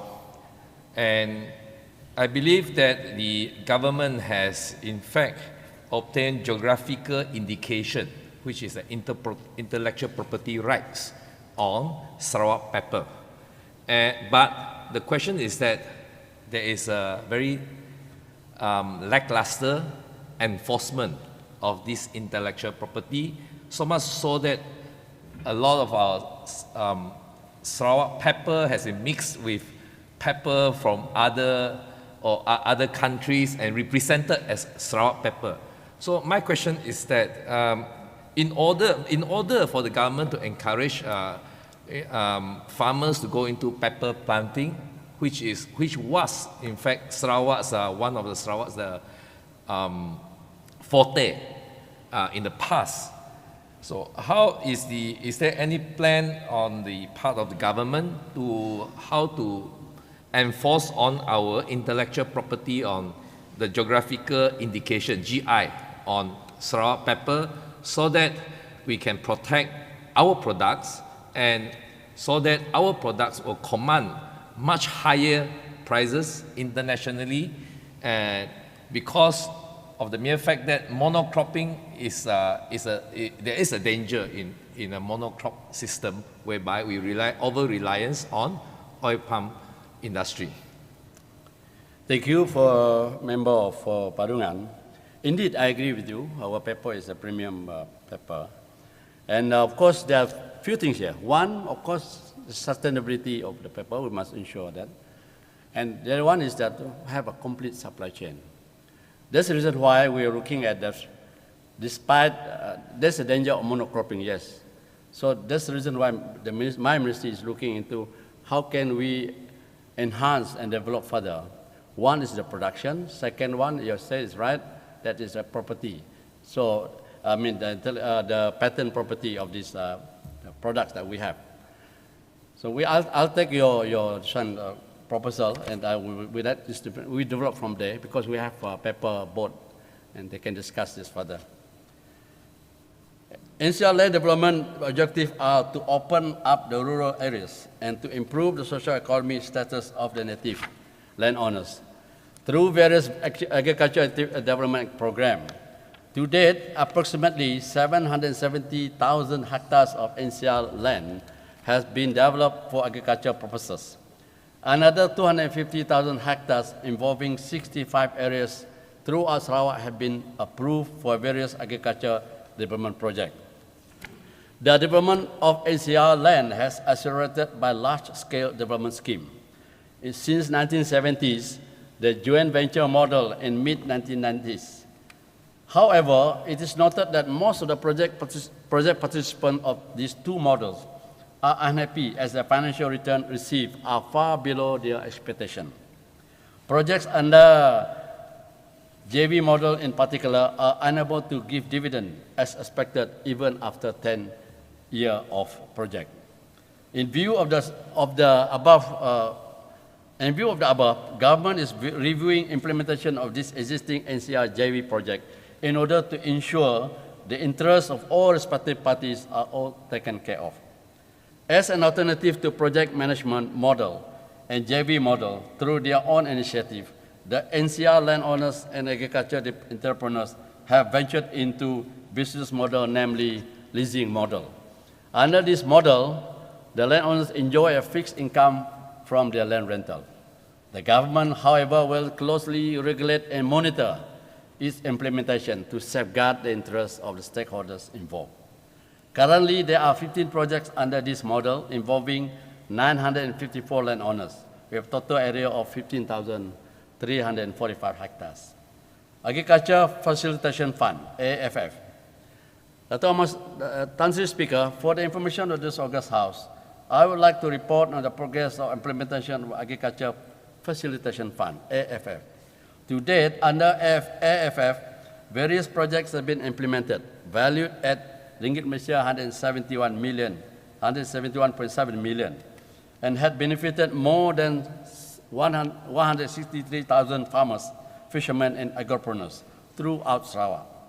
The various programs include food crops, commodity crops, modern farming, livestock, fisheries, agro-processing, agriculture extension, and farm infrastructure. Mr. Speaker, I have been made aware of the comment by honorable members pertaining to the issues in implementing this program. There are several factors that have contributed to this, which include those of our own limitations, and as well as those factors that are beyond our control. Nonetheless, we are equally committed to ensure that the projects that have been approved will be implemented expeditiously. Empowering Farmers Institution. Mr. Speaker, for the information of this August House, Persatuan Peladang Negeri Sarawak PPNS and Persatuan Peladang Kawasan PPK are empowered to perform the role as a business and marketing arm for the Sarawak government to organize and coordinate activities between farming community and the market. This will benefit over 176,000 members of PPNS members throughout Sarawak. Under 12 Malaysia Plan, a sum of ringgit Malaysia 9.5 million has been allocated to the Department of Agriculture to strengthen the business operation capacity of 28 PPKs and state farmers organizations. The fund will enable the farmers organization to be actively involved in collection, distribution, and marketing of its members' products, while at the same time providing them with a working capital to enlarge their agribusiness and project development activities. Rural and community development. Mr. Speaker, the government is committed to continue with effort to bring about well-planned and sustainable development in the rural areas. Towards this end, development will focus not only on physical development such as infrastructure, but also human capital development. A number of rural development initiatives have been introduced and continue to be implemented under 12 Malaysia Plan, including Rural Growth Center and Rural ICT Development Program. Rural Growth Center is an initiative introduced by Sarawak government to create a comprehensive, integrated, and sustainable rural socio-economic development. Currently, there are 6 continuation projects approved in RGC under 12 Malaysia Plan, with an allocation of 54.5 million ringgit Malaysia.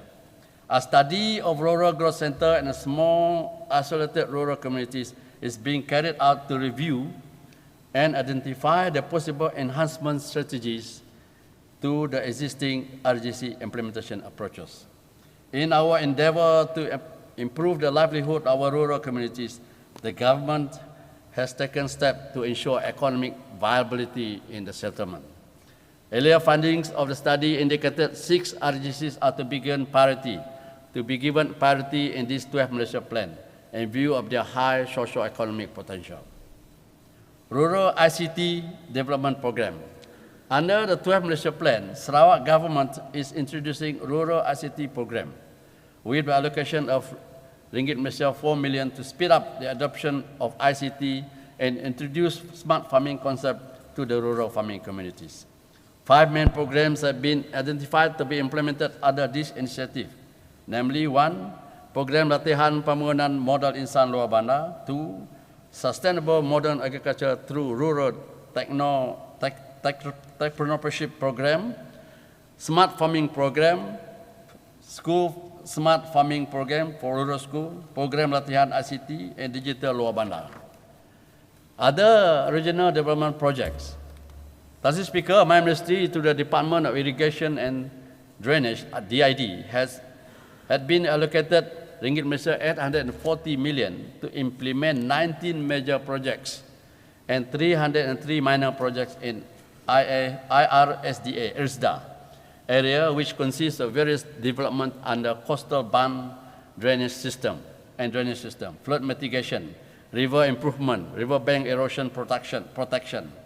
As of to date, all projects are under various stages of implementation.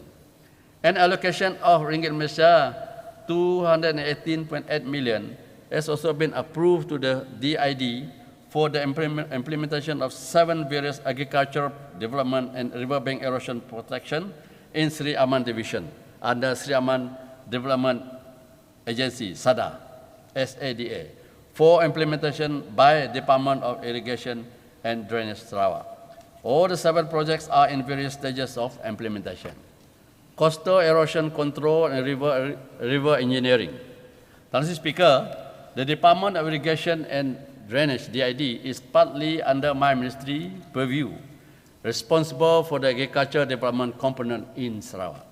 Apart from developing agriculture infrastructure, DID is also responsible to provide infrastructure to support and improve the quality of life of coastal and riverine communities in Sarawak. Under 12 Malaysia Plan, an allocation of ringgit Malaysia 19.1 million was approved for the said purposes, and all projects are under various stages of implementation. Rural Infrastructure Development Program.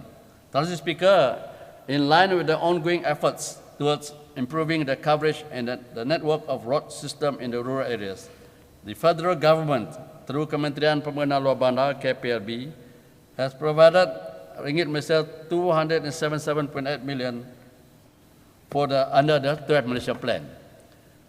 Rolling Plan 2 12 Malaysia Plan, Rolling Plan 2, and to implement 3 projects in rural area. Currently, all projects are in various implementation stages. Federal government through the Ministry of Plantation Industry and Commodities (APIC) has approved 9 projects program jalan ladang pekebun kecil this year. Program penyelenggaraan jalan negeri atau MARIS under DID.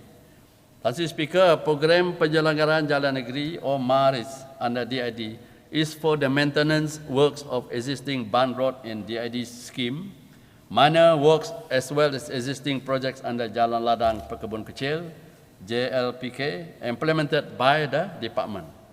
The scope of works under MARIS are involving routine maintenance, special maintenance works. Routine maintenance works are normally grass cutting, work of buds, road shoulders, slopes, and the bumps. The special maintenance work include topping up of earth band, graveling works, and repairing existing band road infrastructure such as culvert, shoulders, and others along the farm road alignment. In 2021, the department had received an approved allocation of ringgit Malaysia 41.55 million, has spent 34.16 million for the implementation of 210 projects. For the year 2022, the department had received ringgit Malaysia 40 million for 192 projects. Biosecurity and disease eradication. Mr. Speaker, Sarawak aspires to be the net food exporter by the year 2030. The presence of new pests and diseases can affect market access in both domestic and international trade. It is therefore important to maintain that Sarawak remain free from pests and diseases towards achieving a clean and safe reputation in the international scene. Mr. Speaker, Sarawak continues to be free from foot and mouth disease (FMD), and we have been officially recognized by the World Organization for Animal Health in 27 May 2004.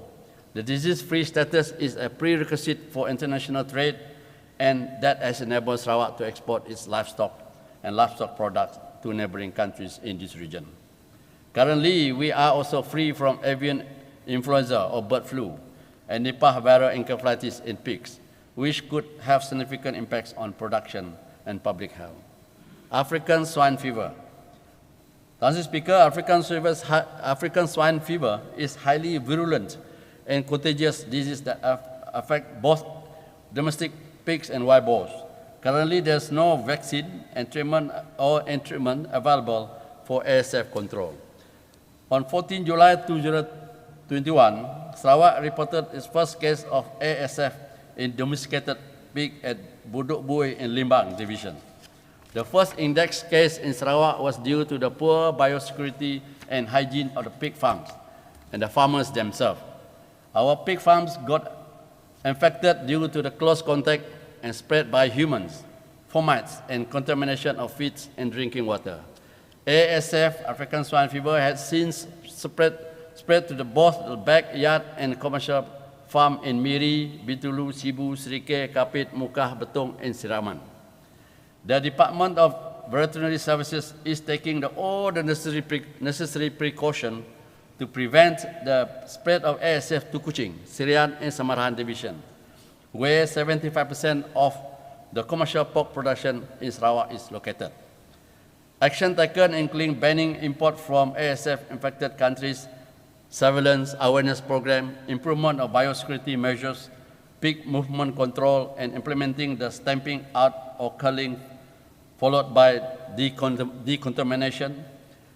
The ASF-free compartmentalization was initiated in November 2020 and was directed toward rapid containment of ASF in Sarawak. The total number of pigs culled was 50,028 heads, comprising 4,970 head backyard pigs and 10,050 heads of commercial pigs. In view of the losses incurred by our farmers, the government is looking for appropriate ways and assistance to assist farmers that are affected by ASF. Rabies.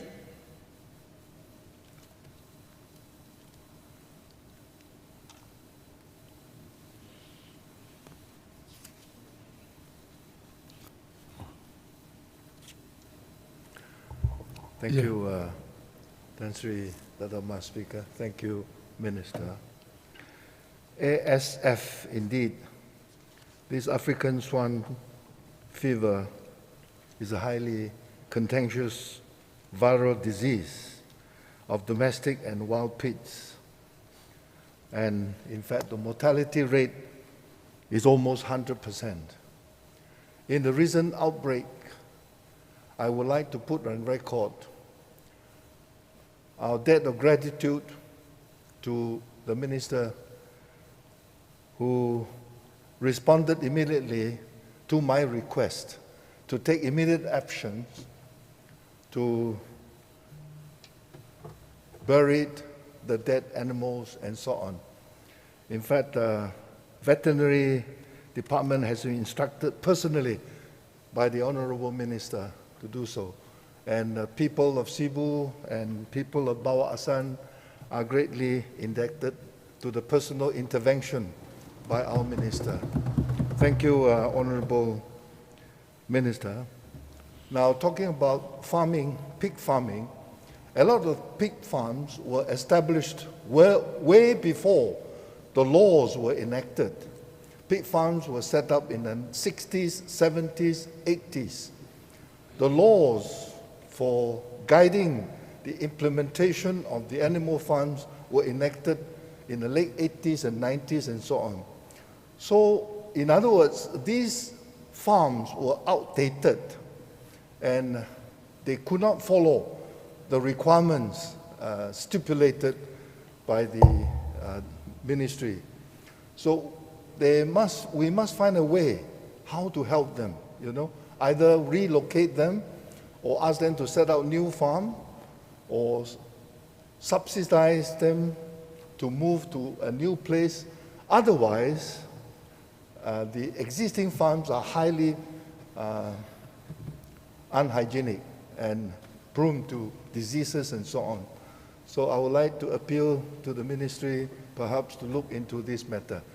Thank you, Tan Sri Speaker. Thank you for member of Bawah Asan. Thank you for the compliment. And yes, indeed, I think through that, during the crisis of ASF, I'm happy to inform the Secretary House now, it is now under control. I agree with Ali and Bamat from Bawah Asan that we have to upgrade, modernize the pig farm or pig farmers that involve all this, because of course we cannot forecast or we cannot see what will happen in the future. There's probably another virus coming in and so on. But nonetheless, this ASF is very, very virulent, yes. And we will look into that. Thank you for your suggestion. And of course, in whatever endeavor, we will try to upgrade in whichever way we can do. Thank you very much. Rabies in Sarawak. This is another thing that probably Ali and Bomat are quite interested in. Council Speaker, to date, a total of 72 areas in Sarawak has been declared as rabies-infected areas. The number of human rabies cases now stands at 45, of which 41 has succumbed to the disease.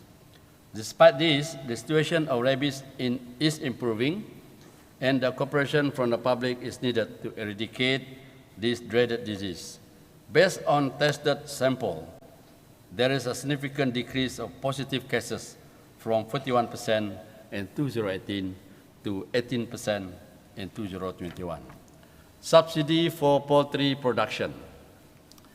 Council Speaker, the federal government has approved production subsidy for chicken and eggs for a period between February to June 2022, which during the government is enforcing price control for the two commodities.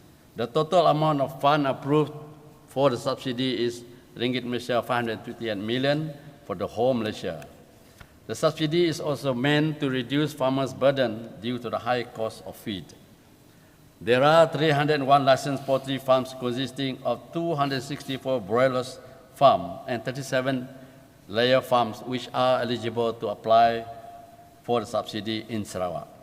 The subsidy rate is 60 cents per kilogram of chicken and 5 cents per egg sold. To date, a total of 156 subsidy applications have been received and processed with a total claim amounting to ringgit Malaysia 6.2 million. Sarawak Agro Fund. Mr. Speaker, Sarawak Agro Fund, formerly known as Sarawak Venture Capital, was allocated with ringgit Malaysia 100 million through Sarawak Land Development Board, SLDB, to provide grant and loan as an alternative funding for agripreneurs and industry players to venture into large and commercial scale agriculture. Since the inception, Sarawak Agro Fund has received a very positive response from the agro-industry player.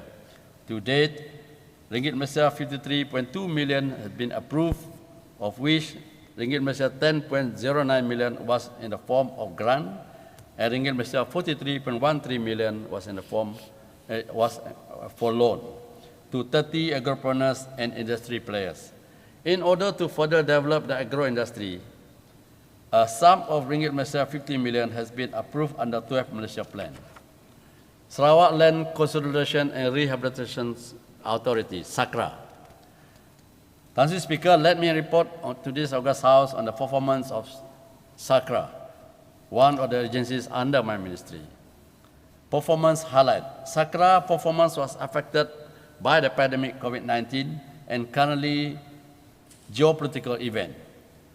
Restricted movement, especially international borders, had affected recruitment of foreign laborers, thus impacting estate operation, especially field maintenance and production and productivity. The total area being developed by SACRA to date has developed around 56,667 hectares of NCR land for oil palm cultivation. Of these, 29,184 hectares, or 51.5%, are mature field, and 13,721 hectares, or 24.2%, are immature, and 13,762 hectares, or 24.3%, are due for replanting. Issuance of land title.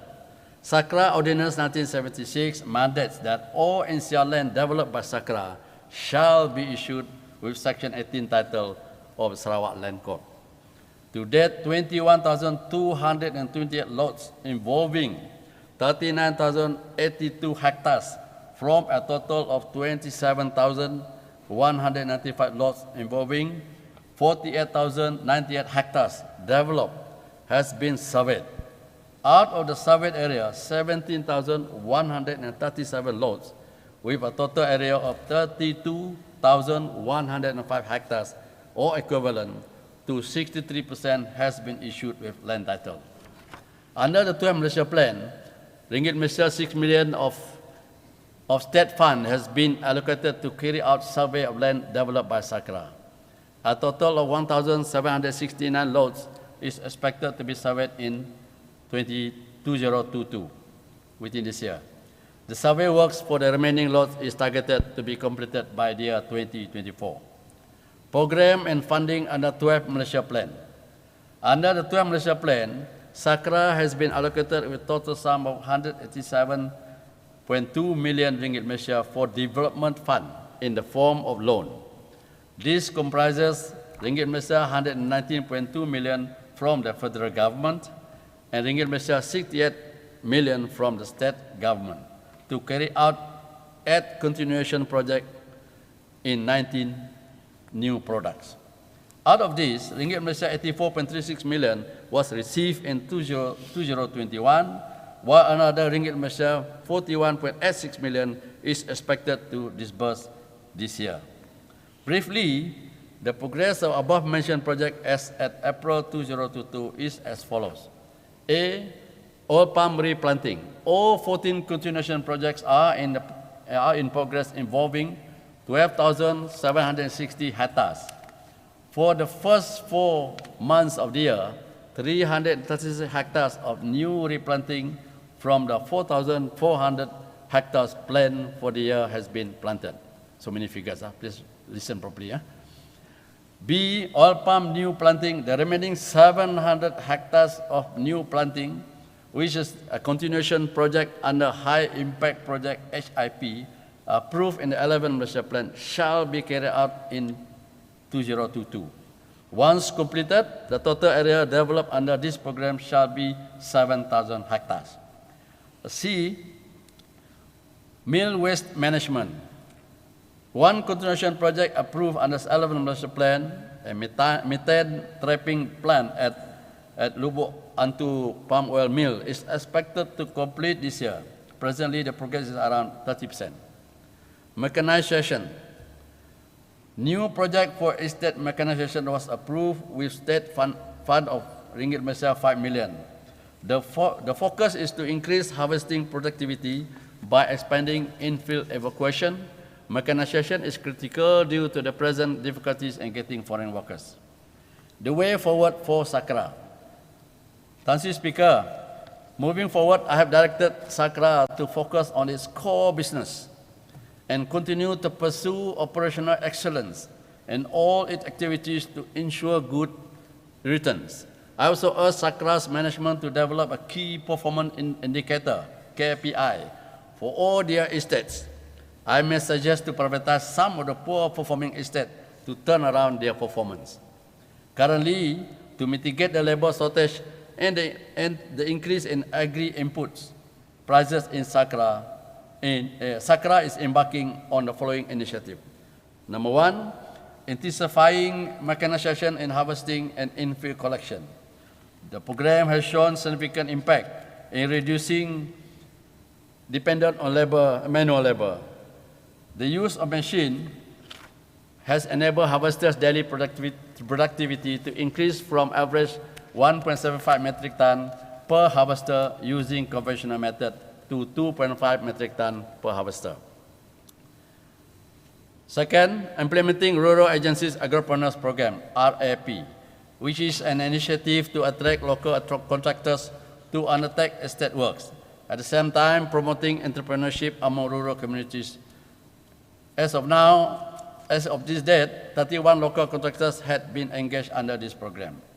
SAKRA is also introducing compensation and remuneration of estate workers, CREW. The program is to encourage and retain local bodies to work full-time in the estate by improving remuneration and loyalty-based benefit. Presently, this program has attracted 87 new local workers.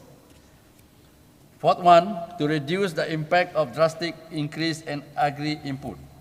Among initiatives carried out include the use of all mill waste as a compost or organic fertilizer, especially for the new planting, and continue with a cattle integration under oil palm to reduce the use of chemical and offset labor and weeding activities.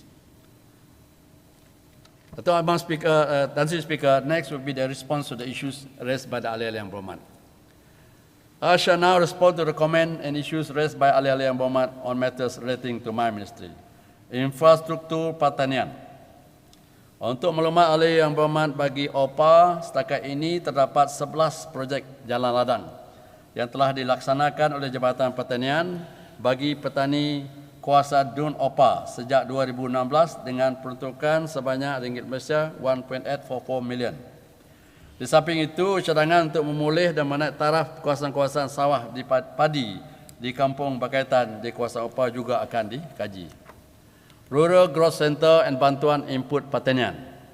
Untuk maklumat ahli yang berhormat bagi OPA, Bukit Semoja, Meluan, Kementerian saya sedang mengkaji semula strategi pelaksanaan RGC dan akan mempertimbangkan cadangan yang dikemukakan oleh ahli yang berhormat bagi OPA. Bagi program bantuan baja kepada pekebun kecil, kelapa sawit dan lada, Kementerian saya sedang mengenal pasti bentuk bantuan kepada semua pekebun kecil, kelapa sawit dan lada di seluruh Sarawak. Jalan pertanian di kawasan Kabung.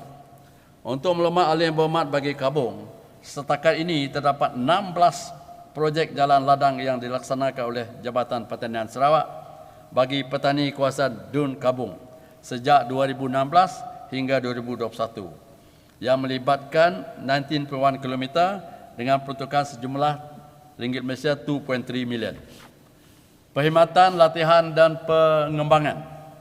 Untuk maklumat ahli-ahli yang berhormat bagi OPA, kerajaan dan Krian, kerajaan telah menyediakan pelbagai jenis program latihan dan pengembangan kepada para petani untuk meningkatkan kemahiran mereka dalam bidang pertanian. Petani-petani yang berminat untuk mengikuti program latihan dinasihatkan supaya mendapat maklumat terkini daripada agensi-agensi pertanian yang berdekatan.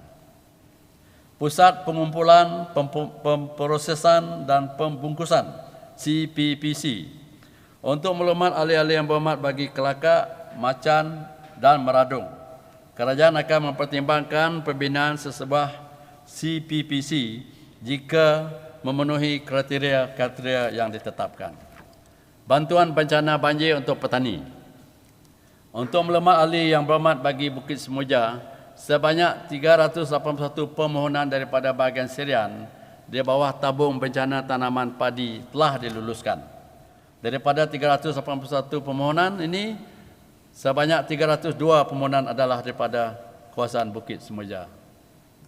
Saya thank you lah. Formation of the Sarawak Coffee Development Board.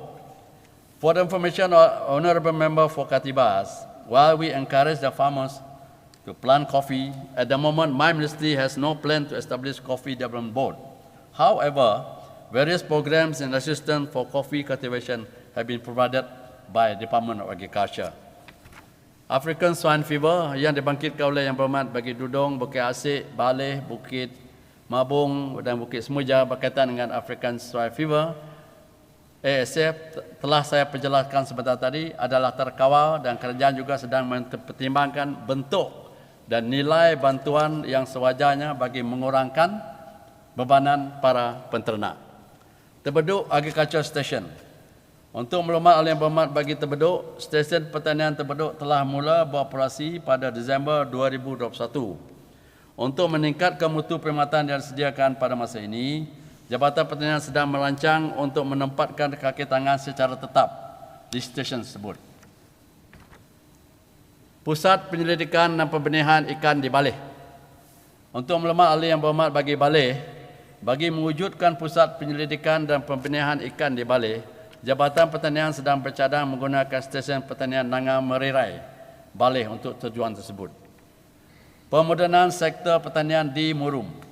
Untuk maklumat ahli berhormat bagi Murum, kementerian saya melalui agensi yang berkaitan akan mengkaji kebolehsanaan projek-projek pertanian secara komersial bagi tanaman komoditi, ternakan, perikanan dan padi berskala besar di kawasan Dun Murum.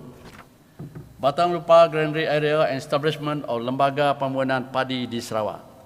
For the information of the Honourable Member for Bukit Bangunan, my ministry is working closely with IADA Batang Lupa to ensure the smooth implementation of Batang Lupa Rice Granary Project. We appreciate YB's suggestion to establish a board to look into the development of paddy and rice in Sarawak. Agriculture Development. For the information of the Honourable Member for Kota Sentosa, the Sarawak government has formulated a number of strategies in order to encourage farmers to move towards food production. Menarik pelabur untuk membuka ladang jagung berskala besar. Untuk maklumat ahli yang berhormat bagi setakat, kementerian saya mengambil maklum akan keperluan pengeluaran jagung berskala besar dan sedang mengkaji kebolehsanaan projek tersebut. Hakisan pantai dan tebingan di Tanjung Datuk dan Sungai Krian Seratok. Untuk maklumat ahli yang berhormat bagi Tanjung Datuk, Jabatan Pengairan dan Saliran Sarawak telah mengemukakan permohonan peruntukan di bawah Kerajaan Persekutuan untuk 5 projek kawalan hakisan pantai di kawasan yang berhormat di bawah rancangan Malaysia ke-12. Untuk maklumat yang berhormat bagi Kelakar, Jabatan Pertanian, Pengairan dan Saliran Sarawak (DID) telah mengemukakan permohonan peruntukan bagi melaksanakan projek cadangan waterfront Bandar Seratok dan untuk kerja-kerja mengawal hakisan tebing sungai di Batang Krian, terutama di Kampung Melangor, Pekan Seratok, Kampung Tanjung dan Fort Rainy. Projek benteng dan tambatan banjir di kawasan pesisir daerah Lingga. Untuk maklumat ahli yang berhormat bagi Lingga, Jabatan Pengairan dan Saliran Sarawak telah mengemukakan permohonan untuk peruntukan di bawah Kerajaan Persekutuan bagi melaksanakan projek pengawalan hakisan pantai di Pantai Meludam dengan kos projek RM40 juta serta rancangan tempatan banjir Pekan Lingga yang melibatkan kos sebanyak 90 juta ringgit Malaysia. Sungai Sebelak River Diversion. For the information of Yang Berhormat Bagi for Kabong, the Department of Irrigation and Drainage Sarawak DID have submitted a proposal to Sarawak government for the implementation of Sungai Sebelak Diversion Channel to Empayang at Empayang Kabong with a cost of ringgit Malaysia 45 million. Pelenjanggaraan parit dan pintu air. Untuk maklumat Yang Berhormat Bagi Kabong juga, pihak IIDA Kalakat Seribas telah melaksanakan kerja-kerja penyelenggaraan di kawasan Sungai Benang dengan kos berjumlah RM90,000. Pemulihan tebing dan tempatan banjir bagi di kawasan Beting Maro.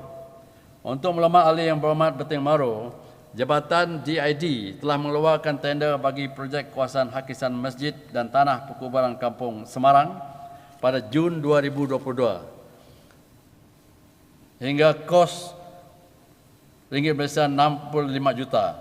Sementara itu, cadangan projek pengawalan hakisan pantai di kampung Semarang dan kampung Beting Maro, projek mengawal hakisan di sepanjang sungai di kampung Beladin dan kampung Pusat telah dikemukakan kepada Kerajaan Persekutuan di bawah rancangan Malaysia ke-12. Retaining wall of Kampung Matang. For the information of the Honourable Member for Tupong, DID will carry out detailed study on the rivers that are subjected to erosion at Matang, Batu 10, and will put up the proposal at mid-term review of 12 Malaysia Plan. Jalan penghubung desa ke rumah panjang di Palata, Balengan. Untuk maklumat Yang Berhormat Bagi Balengan, Kementerian saya mengambil maklum dan pembangunan jalan penghubung desa ke rumah panjang di Pelata dan akan mengambil tindakan yang sewajarnya. Conclusion remark. Finally, Mr. Speaker, over the last 4 days of debate in this August House, I have noted that our honourable members have shown a keen interest on matters relating to agriculture sector, as evidenced by the many issues and suggestions raised. I wish to extend my appreciation for all the constructive comments, suggestions and inputs in assisting my ministry to transform the agriculture sector and rural community. In conclusion, let me reaffirm my ministry's commitment to transform agriculture into a vibrant and progressive sector that will generate higher income to the farming community. The cooperation and greater partnership between the government, private sector and the community is crucial to realize this vision. Akhir sekali saya mengucapkan setinggi-tinggi tahniah kepada Tuan Speaker, Datuk Tan Speaker dan Timbalan Speaker kerana telah mengendalikan persidangan Dewan ini dengan amat cemerlang. Dan saya juga mengucapkan ribuan terima kasih kepada Yang Berhormat Setiausaha Kerajaan Negeri, Yang Arif Pegawai Besar Negeri, Setiausaha Kewangan Negeri, Setiausaha Tetap Kementerian, Ketua-Ketua Jabatan, semua pegawai-pegawai kementerian telah bertungkus lumus untuk memberi input dan idea untuk kita memberikan penerangan kepada August House. Dan rakan-rakan media yang telah membantu dan memberi kerjasama dalam menjayakan persidangan Dewan kali ini. Saya juga ingin mengucapkan selamat Hari Raya Aidilfitri kepada rakan yang merayakan dan selamat Hari Gawai ngagai semua kenging tu Hari Gawai. Selamat Hari Gawai Gayu Guru Geranyamai. Selamat Andu Gawe. Gayu Guru Geranyamai lantas senang menua. Sekian, terima kasih.